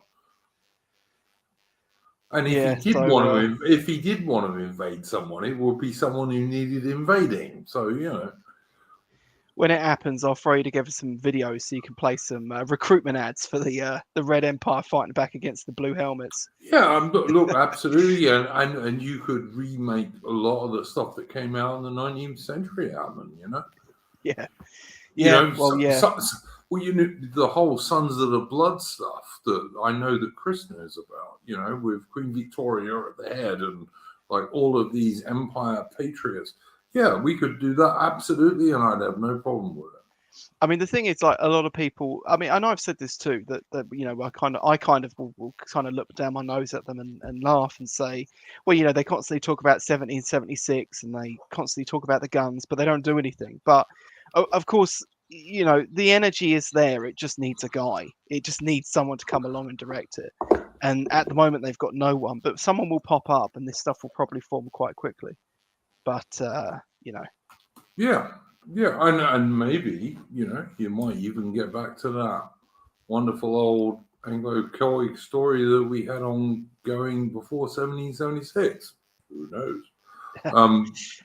Also, Richard Ford in chat says, "Who will protect Israel if American balkanizes?" Well, since Israel's such a lovely neighbor, Israel's such a lovely neighbor to all those other Middle Eastern nations, clearly they can fall on them to protect them and help them.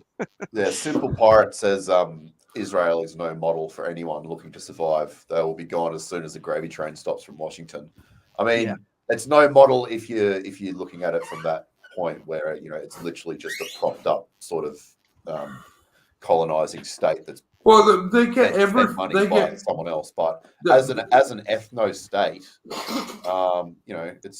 it's a good idea, but just not in its current form, obviously. Listen, I mean, I'm not actually. I am totally neutral on bloody Israel. What gets on my nerves is that all of the American military high tech that the Americans come up with, like say the F-35 and all the rest of it, Israel gets given. Yeah. Oh yeah. I mean, when I'm saying like be like Israel, guys. I'm not saying. I'm not saying to literally imitate the nation of Israel. I'm just saying that we need to copy their sort of the way that they have that they amass allies and interest groups. Yes, I'm neutral on Israel. Like if Israel can hold the Golan Heights, then good luck to Israel. I ain't gonna get no British soldiers killed for it though.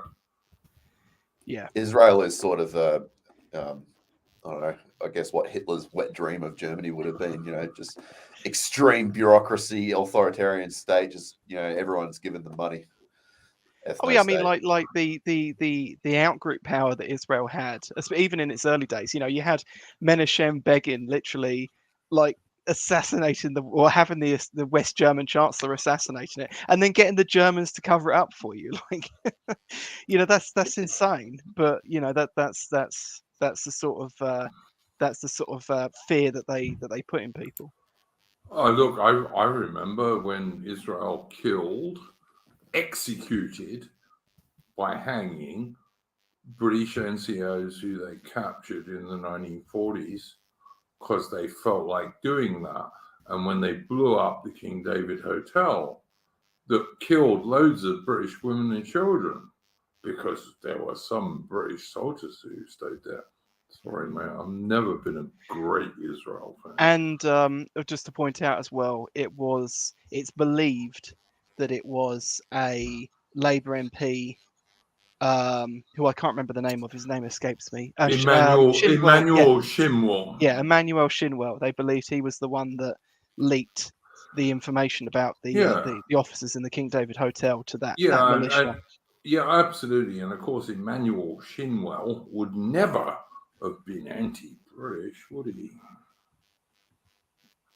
And by the way, in case you think I'm totally stupid, because I'm not, I like Benjamin Disraeli, who was never Jewish, by the way. His dad converted to Church of England. And Benjamin Disraeli, as far as I'm concerned, was absolutely great British Prime Minister. Far better than that vile shit. Far better than that vile shit from the Liberal line.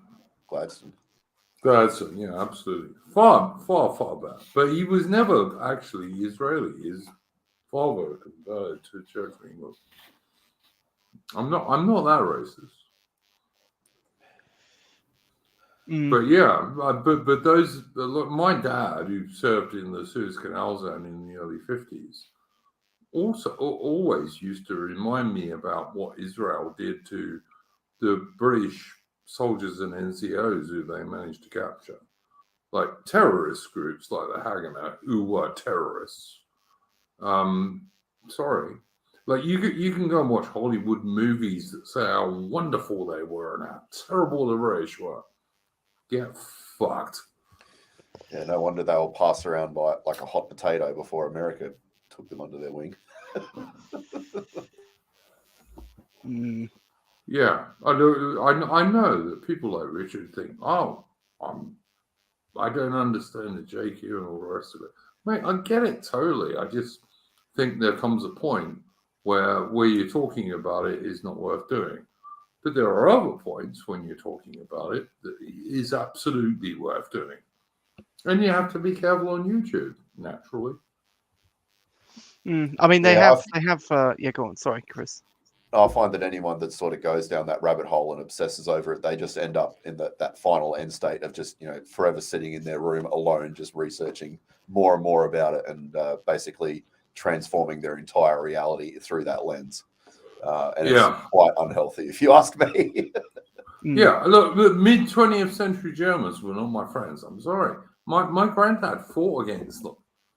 Like, do I think we should have gone on war in September 1939 over Poland? No, absolutely not. I don't. But our ancestors fought against the Boers too, though. And that was right too. Based. Okay, carry on. No, that was right too. Look, mate, I lived in South Africa for 15 years. I got in at least 2 or 3 actual physical punch-ups about the Anglo-Boer War.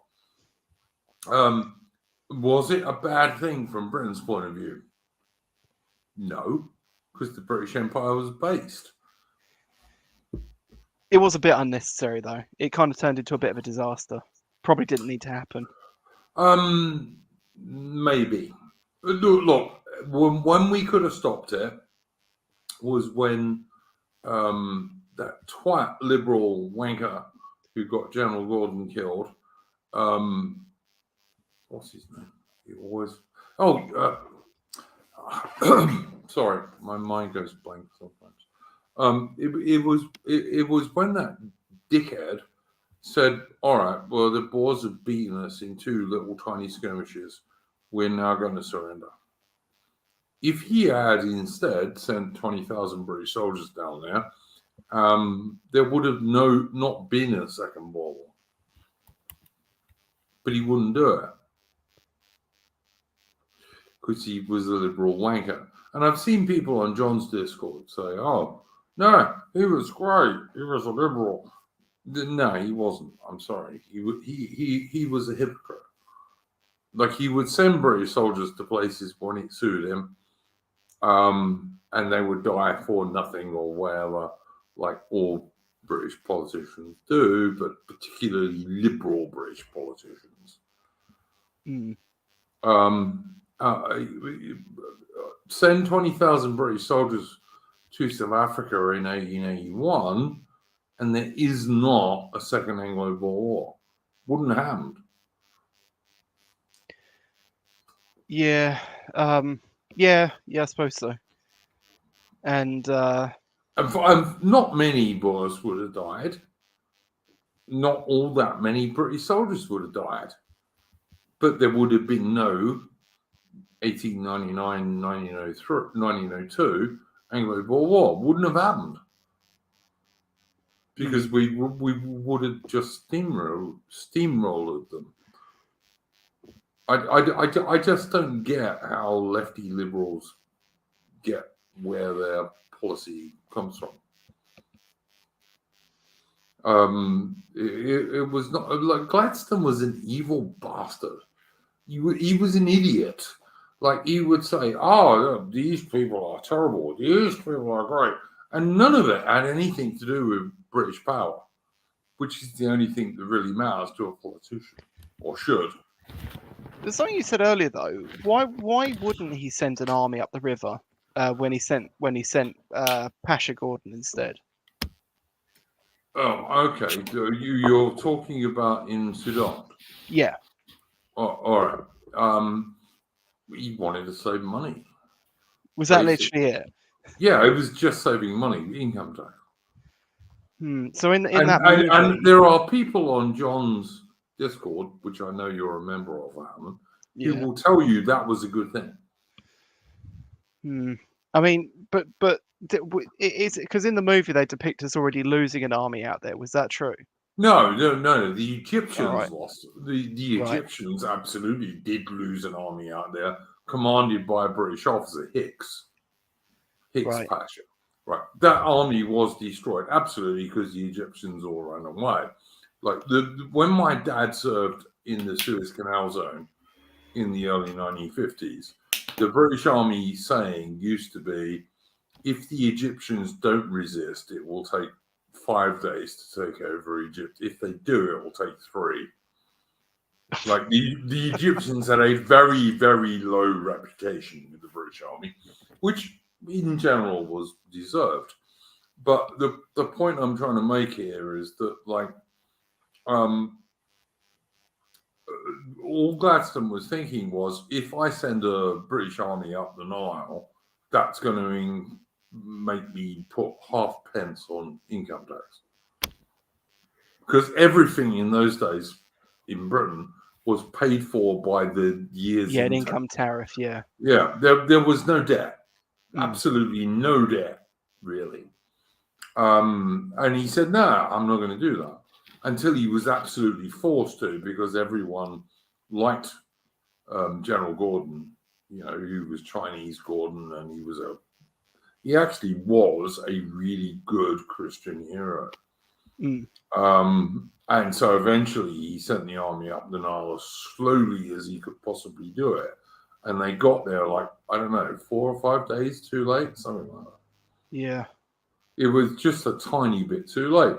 But then when Lord Salisbury became Prime Minister, the last real Conservative Prime Minister of Britain, he had to go and undo all that and, like, destroy the Mahdi state in Sudan, which really needed destroying because it was a vile slaver state. And he did.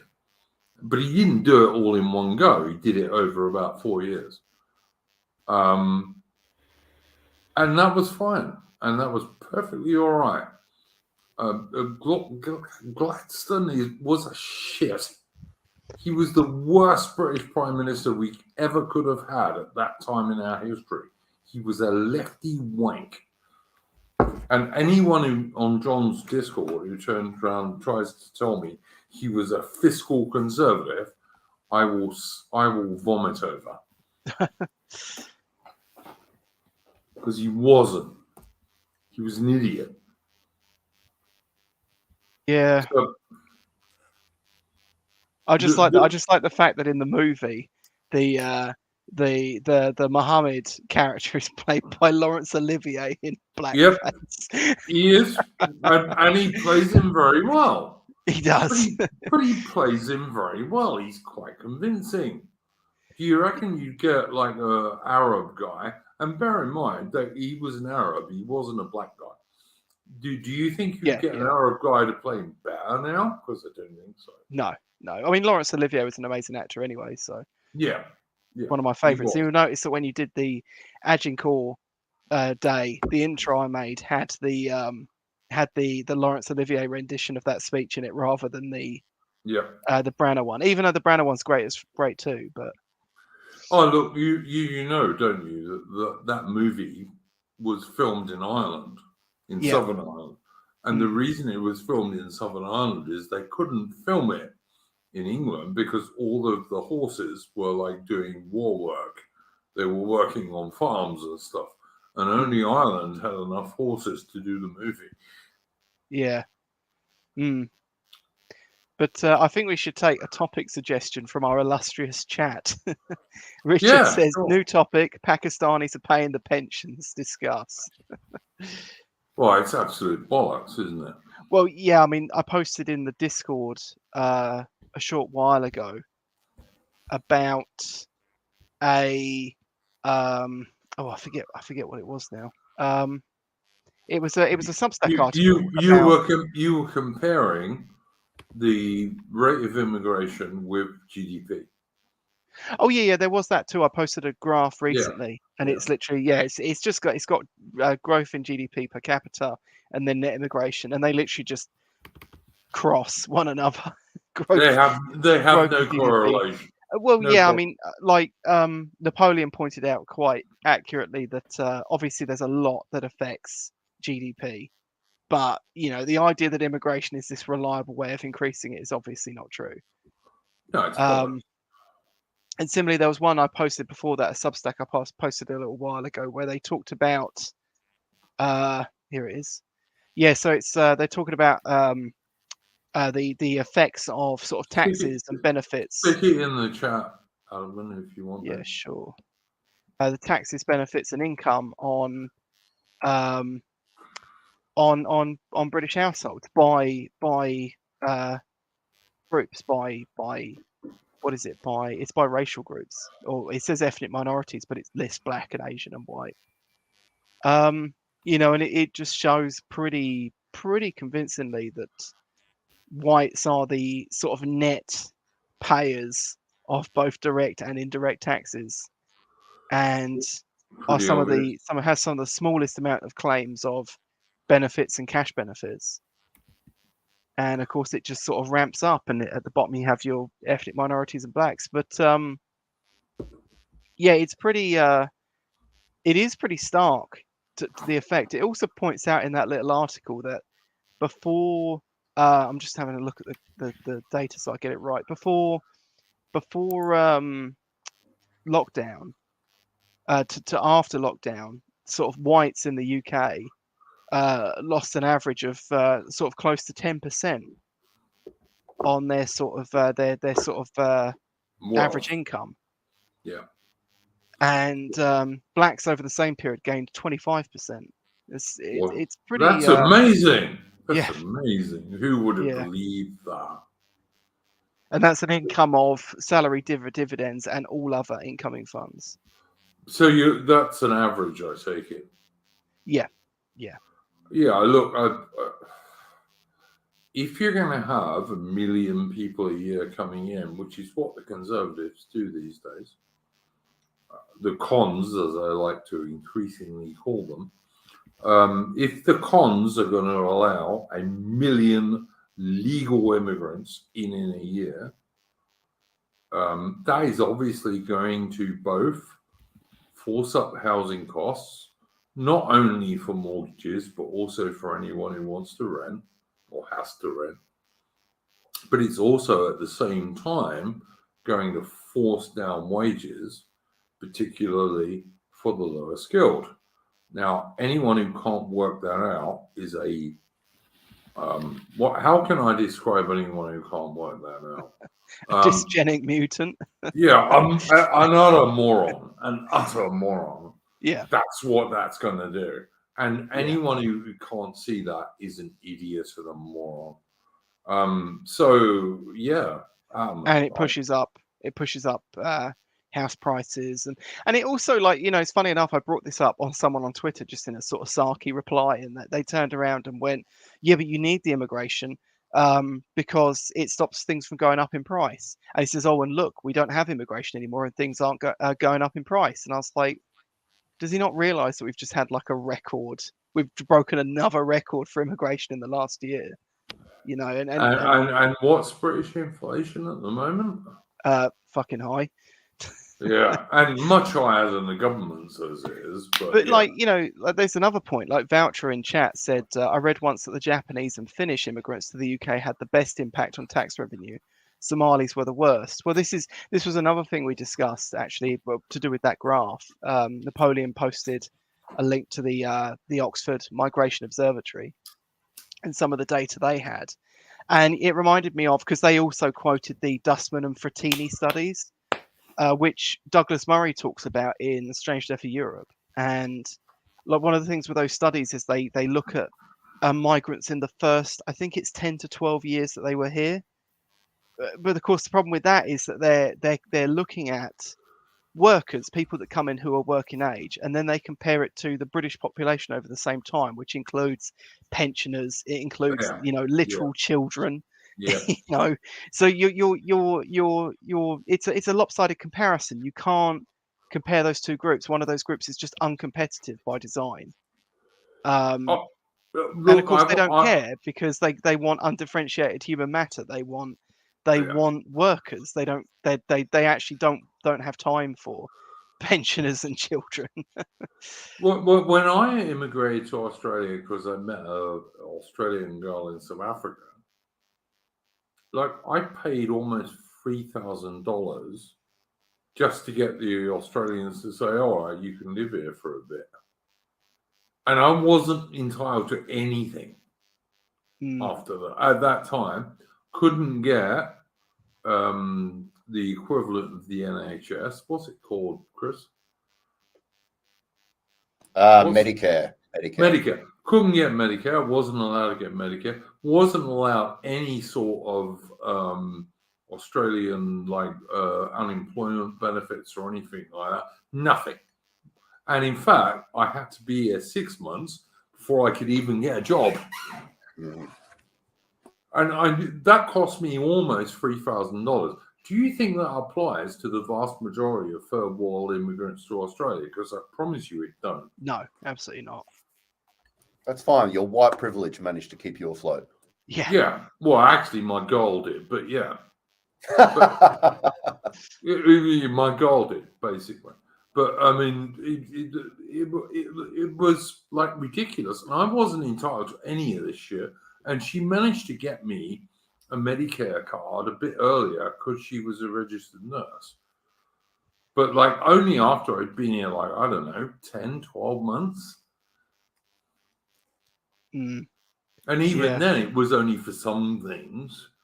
But yeah, but that doesn't apply to most of these third world immigrants at all. It's like with the British guys who arrive on a dinghy, they get put up in 3- and 4-star hotels, and basically they're there.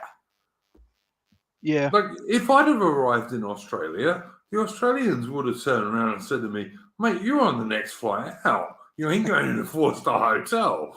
You know, it's like not a chance. And to be fair to Australia at that time, they had this policy where anyone who arrived illegally was sent to Nauru or one of these places, which actually worked. It stopped all of these dinghy dudes.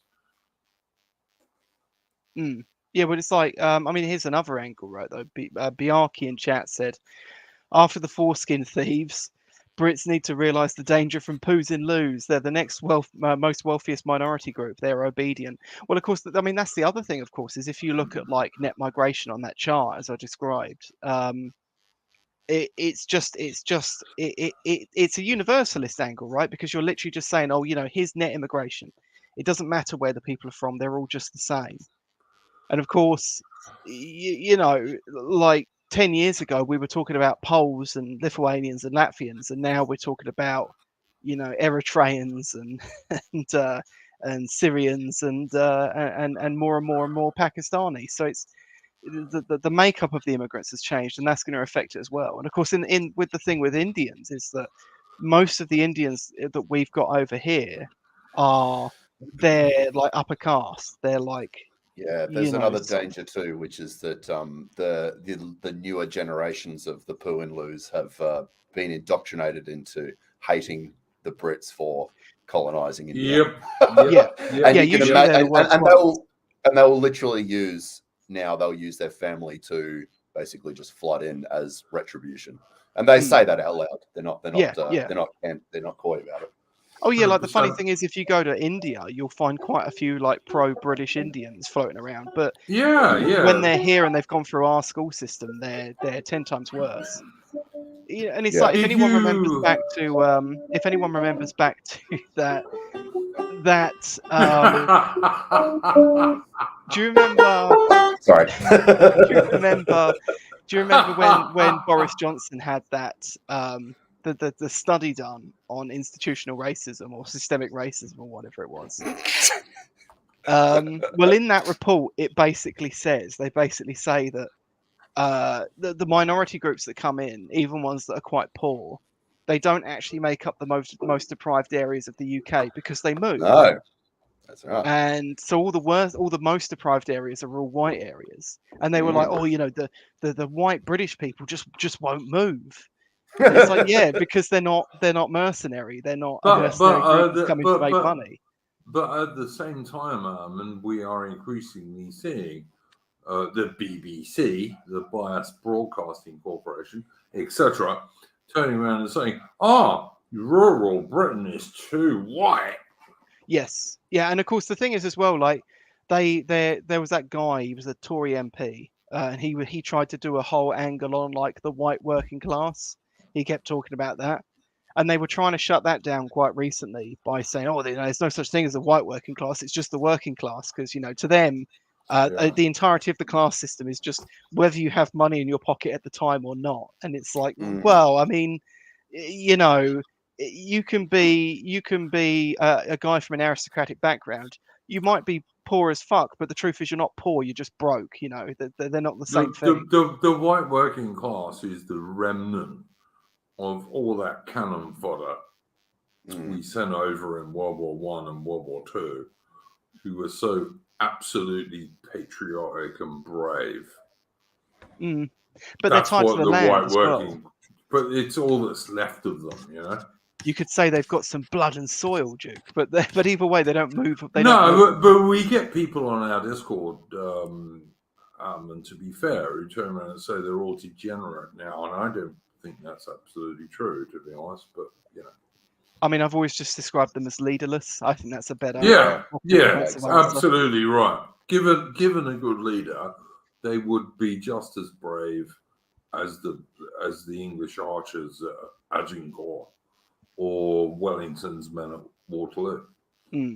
It's always still just under the surface. I mean, look how rabid they become with the team sports. yeah, absolutely. It's still there. The primal. The primal nature's there. Yeah, exactly. 100%.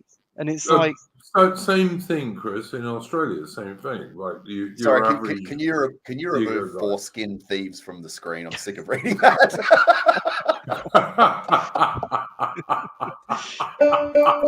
I didn't even notice that. But all right, yeah.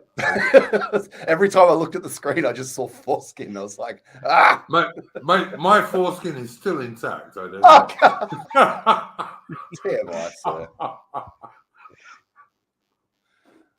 And I wash it too. But yeah. You've been listening to Jordan Peterson then. Very good. No, I gotta wash my penis. No. My dad told me to wash my dick. My dad told me to wash my dick. Honestly, oh God. He said when I was about 7 or 8. He said, "Son, you need to gotta wash have a your talk." He should keep your dick clean. 7. Oh Lord. Oh man, honestly. Anyway. Yeah, sorry, Armin. I beg your pardon, mate. I didn't mean to. I can't even remember where I was going with it, to be honest. But well, yeah, basically, just you know, it's you know, so you've got these people just trying to just water down this idea of a class system to just someone who's broke and someone who's got money, and that's kind of it. And of course, they're doing that deliberately because they want to lump, you know, immigrants and minority groups into those factions as well. But it's not, they're not the same. They don't react to the market in the same way. So you know, like when you break it down, they just don't fit into the class system, and that of course leads to all sorts of other issues. That's why the Labour Party is no longer a working class party. Well, yeah, that's why, you know, in their last manifesto they did stuff like free school meals for all, which sounds like an appeal to the poor in it, but it's actually just giving free school meals to like middle class people. But we used to have free school meals when I was a kid. But yeah, you had to apply for them. yeah. That's how you because- have to do it now. Yeah, you like if you were poor enough, you could say, "I want free school meals for my kids," and you'd get them. And the school I went to in the South London, about 50% of the kids got them, and they were the same meals as everyone else. And okay, I got no problem with that. Can you even imagine someone like Ash Sakar actually talking to real life working class people and hanging out with them, let alone advocate for them? Well, yeah, exactly. She's too ugly for one thing. I mean, like Or AOC. Yeah, There was a woman, I forget her name, something Berkeley or some Grace Berkeley, something like that. She was quite a big name at one point. She was like a young woman. She was in Novara Media with Ash Sarkar and the rest of them. She used to get slots on Question Time. She just disappeared. I don't know what happened to her, but she went campaigning around Canterbury, my home city, and was whinging all over Twitter that it was too white. imagine Oh, saying, yeah, that comment that you just highlighted, that makes me so angry. yeah, Dortastic Draco is someone who knows me on Gab. They also often believe things like Britain's increasing GDP during the industrial era was being due to seizing Mughal treasure, and that the British deliberately kept India deindustrialized, which is the biggest load of bullshit. Yeah. Absolute total historical crap. Not Someone, didn't happen. Someone repeated that actually, that very thing in the comment of that latest TikTok thing I put up about World War One. They were bringing that up. Oh, Europe was India was responsible for 20% of the world's economic output, and then Britain came and stole it all. Bollocks. And it's like, well, you think if they were that good, they probably could have bought better guns or trained better troops or something. The truth of the matter is that after the American Civil War, when, of course, the South was no longer producing anything like as much cotton as it used to, Britain encouraged both India and Egypt to grow cotton. And both countries made huge amounts of money from growing cotton, surprisingly enough, which didn't go to the British. It went to the people who grew the cotton in Egypt and India. And obviously, to some degree, to the workers in those cotton fields. But, because there were no slaves, because British Empire got rid of slavery in 1833, like 30 odd years before the American Civil War even fucking started. But there we go. That was a mistake. Maybe. We look back at the empire, and you can, in a lot of ways, you can say that the empire was a mistake. And if they'd had a better blueprint to go by, it could have been good. But yeah, I think it was ultimately a mistake, and we're paying the price for it now. I don't know. I think the British Empire was pretty based. It was, of course, but we treated people in a pre-based way for the most part. This retributive sort of reverse colonization that's going on is sort of what we're getting for all the hard work that we did. Yeah, that's just bollocks, though, man. That's just bollocks. Of course. Like India is a superpower with no toilets. somehow in 2022, when the vast majority of India's infrastructure was built by the British pre-1948. As I said once before, why would you want toilets when you've got the Ganges? Come on. Yeah, especially when you have to go and wash yourself in it because it's sacred somehow. But yeah, all right. I'm not going to get into that. But I'm not absolutely anti-Indian. I'm not absolutely anti any other people. I just wish people would stop lying. And the British Empire improved every single nation it was involved in. It made them better. And all this idea of reparations for this, that, and the other, mate, I wouldn't fucking piss on you if you were on fire.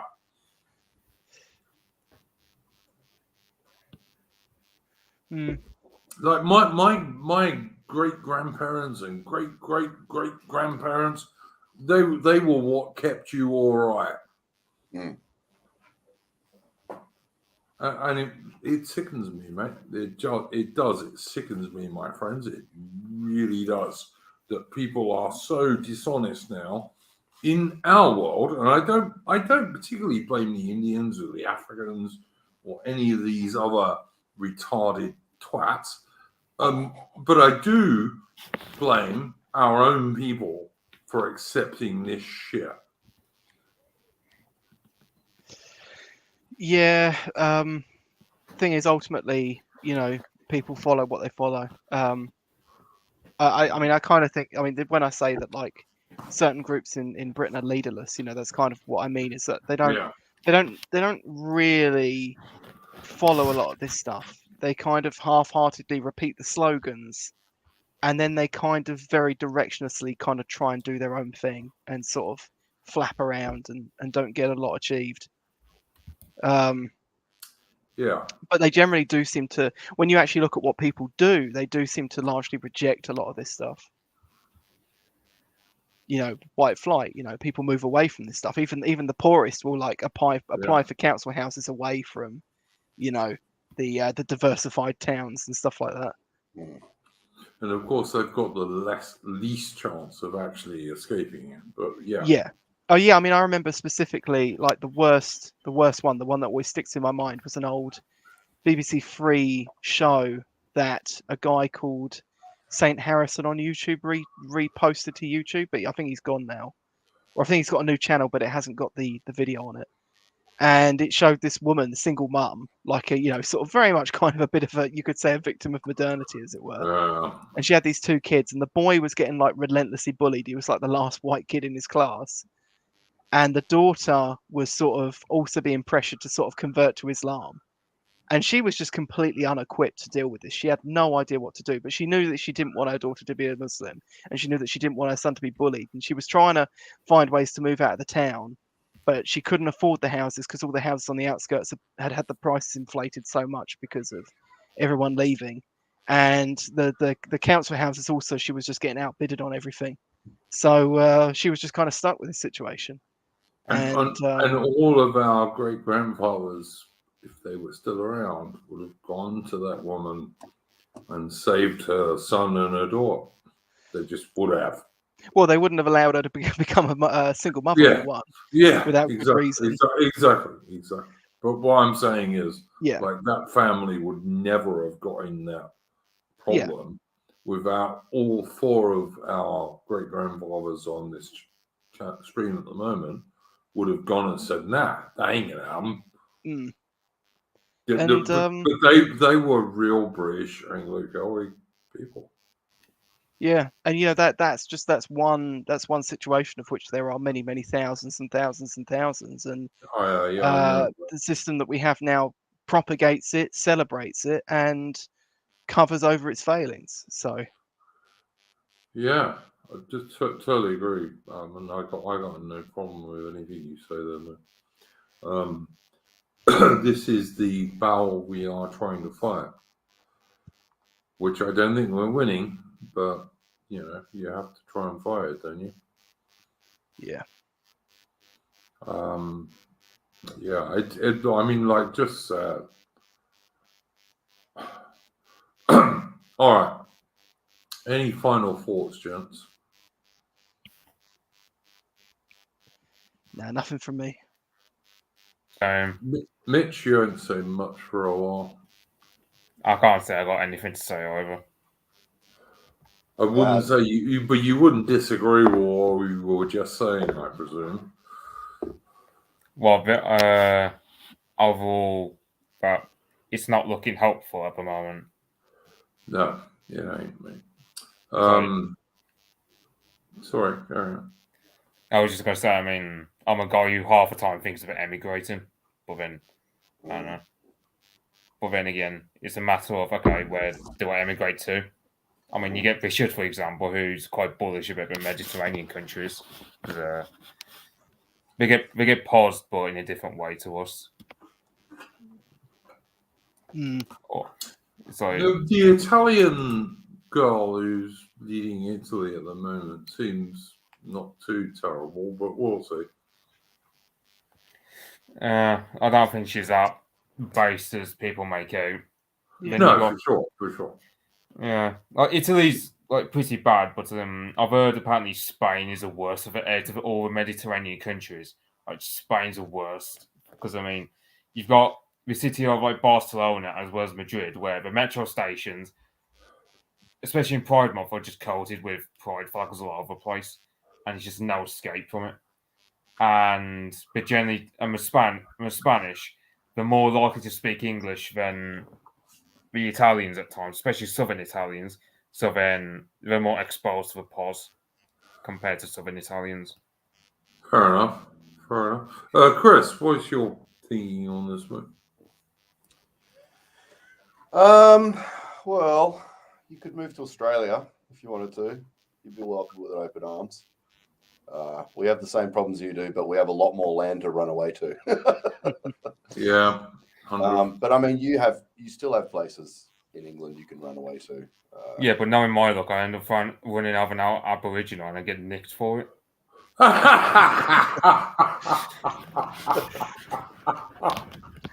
Nah, man, you'll be alright. Don't worry. Yeah, no, I pretty much agree with you, Chris. There, it's like Australia has most of the same problems. It's just not quite so advanced, and Australia's a lot bigger. But Well, a lot of Australia isn't very easy to live in. One last question before we bring this to an end. When people do run over abos, right? Do they do like these special interest groups come out and like pursue them to the ends of the earth, or are the police Yes. quite good at just saying, Yes. "Oh, another tragic accident"? No, they get pursued. Not always. Right. Some of it does get forgotten. It does depend. Like if the Aboriginal was lying in the middle of the road, then like sometimes, and if there was a lot of leaves and branches around, sometimes not much happens. But like if he was right on the side of the road and the truck would have had to have swerved, then sometimes you might get something going on. And I'm only half being serious about that, by the way. But All you right. know, listen. What happened? As Chris said earlier, like 2 streams ago, this is what happens. The roads are warm. All right, so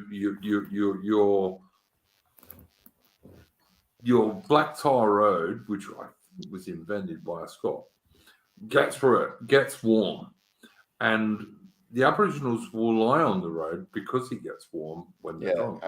and obviously in the desert and the outback, it gets extremely cold at night time. Yeah, absolutely. This is something people often don't get who don't know anything about deserts. Deserts at night get fucking freezing. Yeah, So the 'cause of the lack of Aboriginals, cloud cover. yeah. So the Aboriginals, and the moon is enormous and it's fabulous. I've been there, seen it. But the Aboriginals will lie on the side of this warm road, and then your free trailer truck will come along, and even if the driver sees the person like seconds before he runs over them, he can't stop anyway because you've got free trailers. You know, it's a bit like a train. That's why they're called road trains. And sometimes in those circumstances, there's not a big deal about it. But I mean, given like 99% of long distance truck drivers in Australia are white Australians, all of them will try and stop, but it doesn't mean they can, you know? Even if they do actually spot them, and they might not if there's loads of crap along the sides of the road, you know?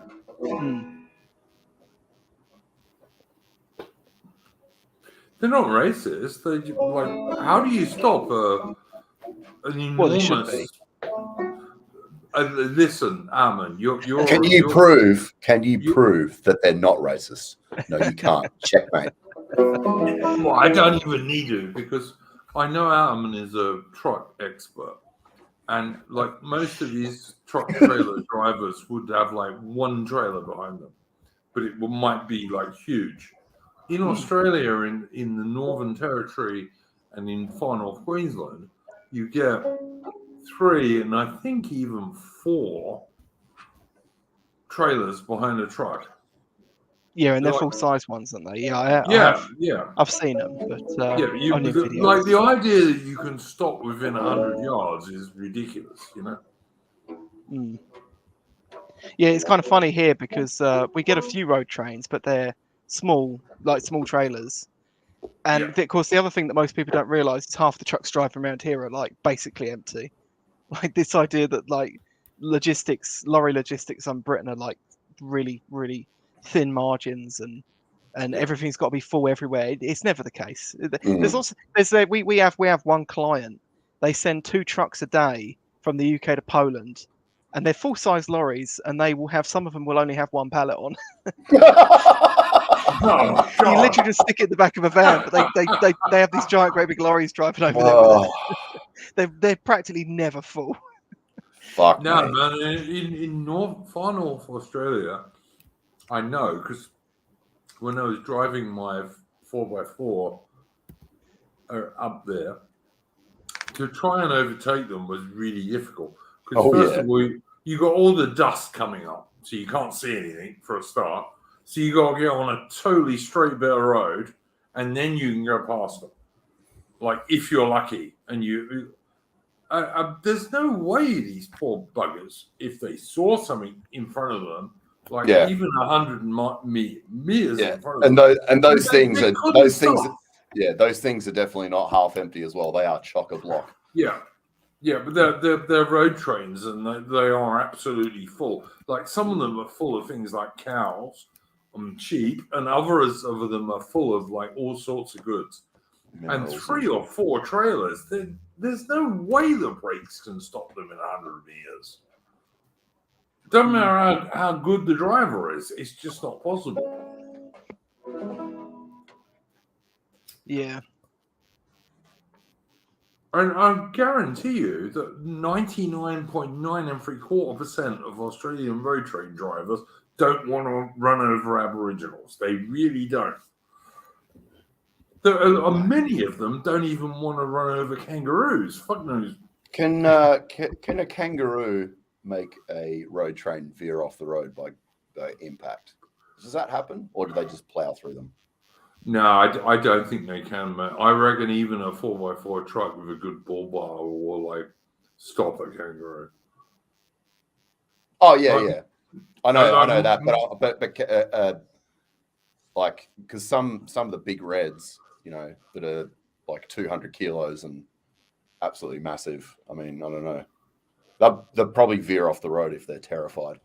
I remember my Aussie chick, swearing at me because I was driving along and I happened to look outside the window and I saw all these little tiny birds and I nearly tipped us and I didn't. And she swore at me for like 4 minutes. She got spanked afterwards for swearing at me for 4 minutes. But, you know, What was she this did down the swear. BDSM club? No, this was mate. This was at home. Right. She always got spanked when she was bad, but you know, you guys go too much on the BDSM clubs. I took 2 girls to BDSM clubs because they wanted to go. Wasn't my deal. Yeah, that's what everyone says. Do you know? You were like, oh, if we must. No, mate, I took girls to strip clubs for the same reason. Have you never taken a girl to a strip club because she said I'd like to go to a strip club? I've never gone to a strip club, actually. Okay. Yeah, Well, yeah. You see, Ataman. Sorry, carry on, Mitch. Oh, I was going to say Duke's the man of culture. Not really, but I was in the army and like we used to go to strip clubs. I'm sorry, we did. Do you want me to lie? I mean, if you want me to lie, I'll lie. But like, why would you say something about don't expect a soldier to be a saint or something like that? Yeah, what was it Kipling said? Don't expect single men in barracks to grow up to be pastor saints. And strangely, we don't. It was weird. in Yes, that David regard. Smith. I know that most are all under 80 kilograms. There has been a kangaroo that was 90, 91 or 92 kilos or something like that. A red kangaroo. All right.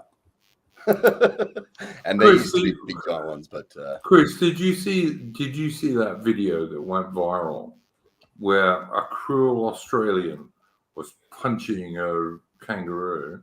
I did, yeah. And actually what he was trying to do was save his dog. Yeah.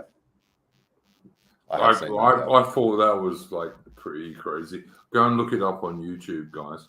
This was, everyone was saying, all the lefties were saying, cruel Australian punches kangaroo. All he was trying to do was save his bloody dog. Yeah. Which all of us, I hope, would do. Yeah, well, we have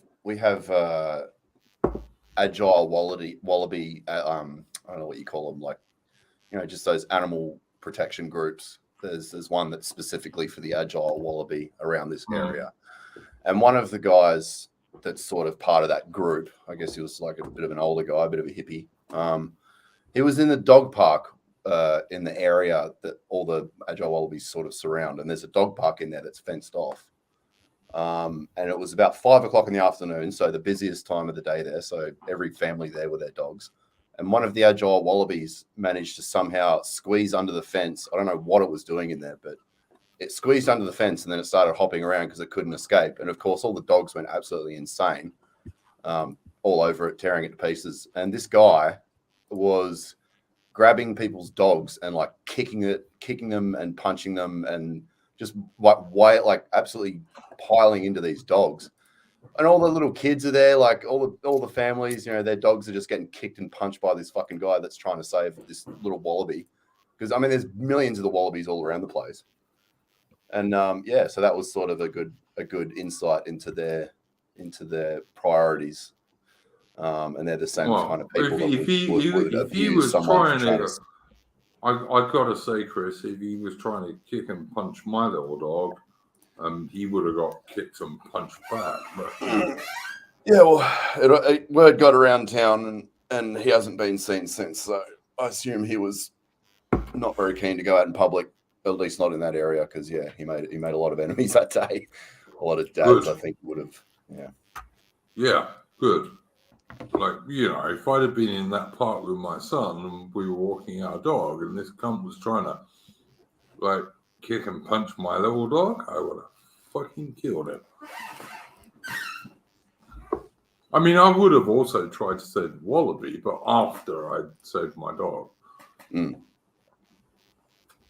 John McNamara. There's nothing you can do about it. Dogs are dogs. Like, if the wallaby like runs in and starts running around, they're going to chase it. Yep. So anyway. But I mean, you know, I got across Jack Russell. You ain't going to kill a wallaby. But, you know. I don't know. Oh, he'd have a go, but he wouldn't kill him. And besides which, if I really got angry with him, but I'd have to really get angry with him, he would listen to me. But, you know, because they're very stubborn, Jack Russells. John McNamara says in the chat, would you ever do a South African stream like an Australian stream? Been getting interested in it and would be interested to get your take on it. Yeah, I'd happily do a South African stream, John McNamara. I'd like to get Conscious Caracal on it. He's a great South African streamer. But yeah, I'm not against that at all. If I can get the right people. You could try and get Robert Dwegan in. I don't know if he'll talk too much. He's a big talker. Yeah, I think he knows a lot about that. Being South African himself. I think I know the guy you're talking about. That's what he used to be on Barn or something like that. He used to be on AA streams whenever they talked about South Africa, I believe. Yeah, no, I'd more than happily do that, mate. I got no problem. Like I left the SADF when they put us into the townships after the white government went,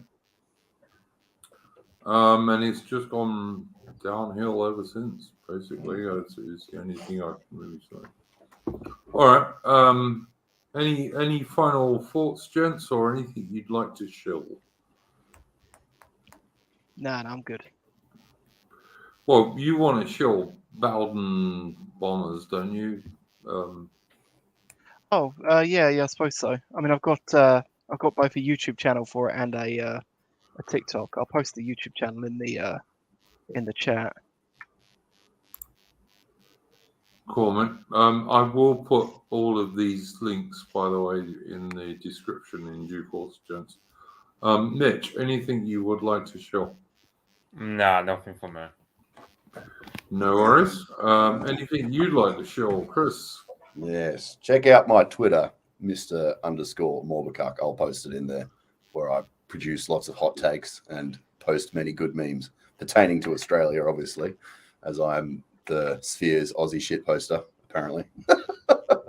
And the YouTube channel where I am uploading music. I was just going to say you have a good YouTube channel, but we're just going to play a tune from you on your YouTube channel anyway. So there we go.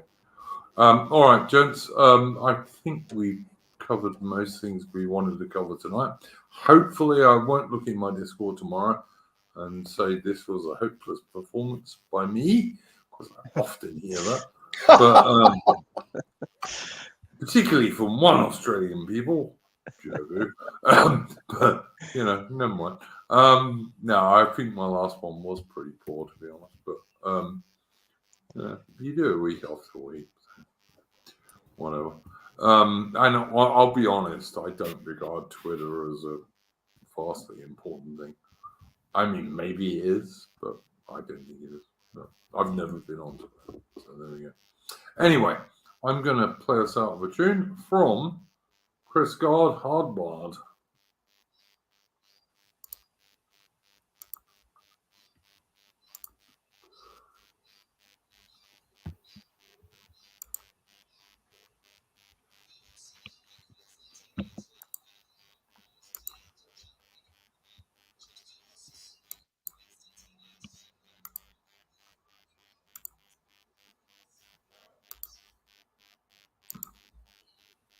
Okay, we'll get this right eventually.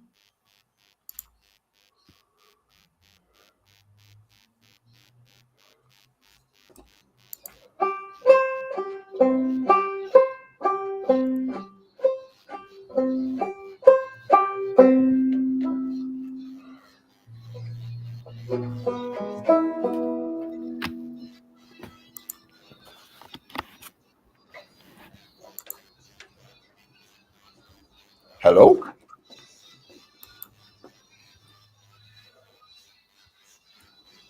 Duke? Can't hear it, Duke.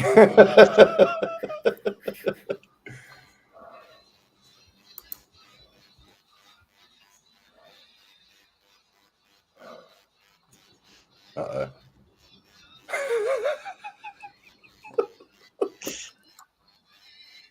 Duke! I know. We can hear it faintly through headphones or something, but that's about it.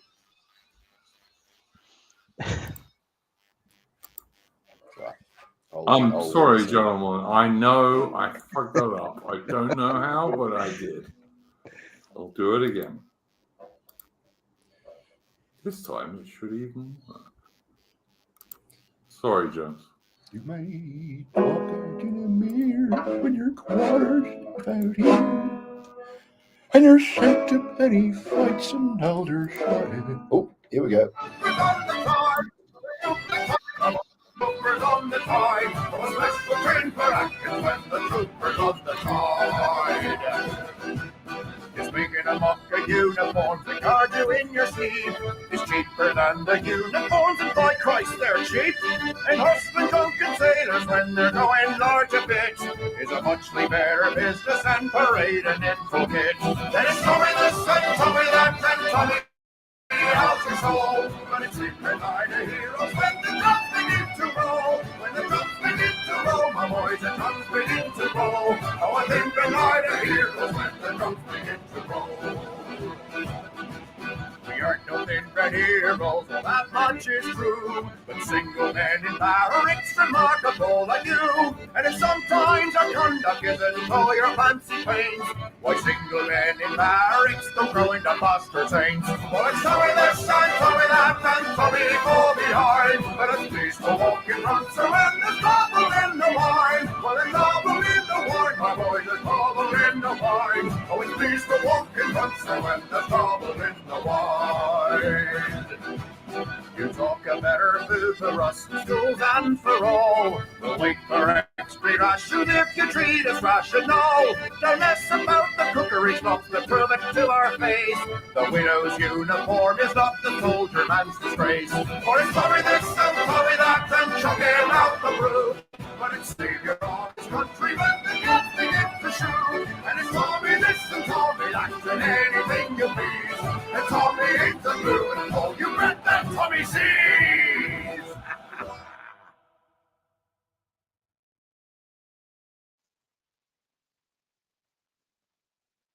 What a banger. Okay. Hopefully that played okay. Sorry about the first attempt, guys. My boomer tech levels are unimaginably huge. they really just are. I'm sorry, guys. I'm in no way a boomer, but my boomer tech levels are terrible. Could have fooled me. No. But hopefully it played the second time. That was by our own Chris Gard. And of course it was a Roger Kipling poem. Greatest poet of the British Empire by a very, very long way. And also, if you're interested in Kipling, I mean, first of all, you got to read Soldiers 3, which is like a fabulous book, which is basically based on Kipling talking to ordinary British Tommies in India, and it's superb. Then you got to read Kim, which is a book about India in the 19th century, so good that even Indian nationalists like it. And Kipling was not an Indian nationalist; he was an Anglo, obviously. And then go and watch the movie My Boy Jack, which was about. Oh, that's really Kipling. sad. Yeah, it is. It's about Kipling's son, who was an officer in the Irish Guards and who got killed in the First World War, and how Kipling's wife blamed him for all of it. But women do that kind of stuff. But yeah, I really feel sorry for Kipling in that situation.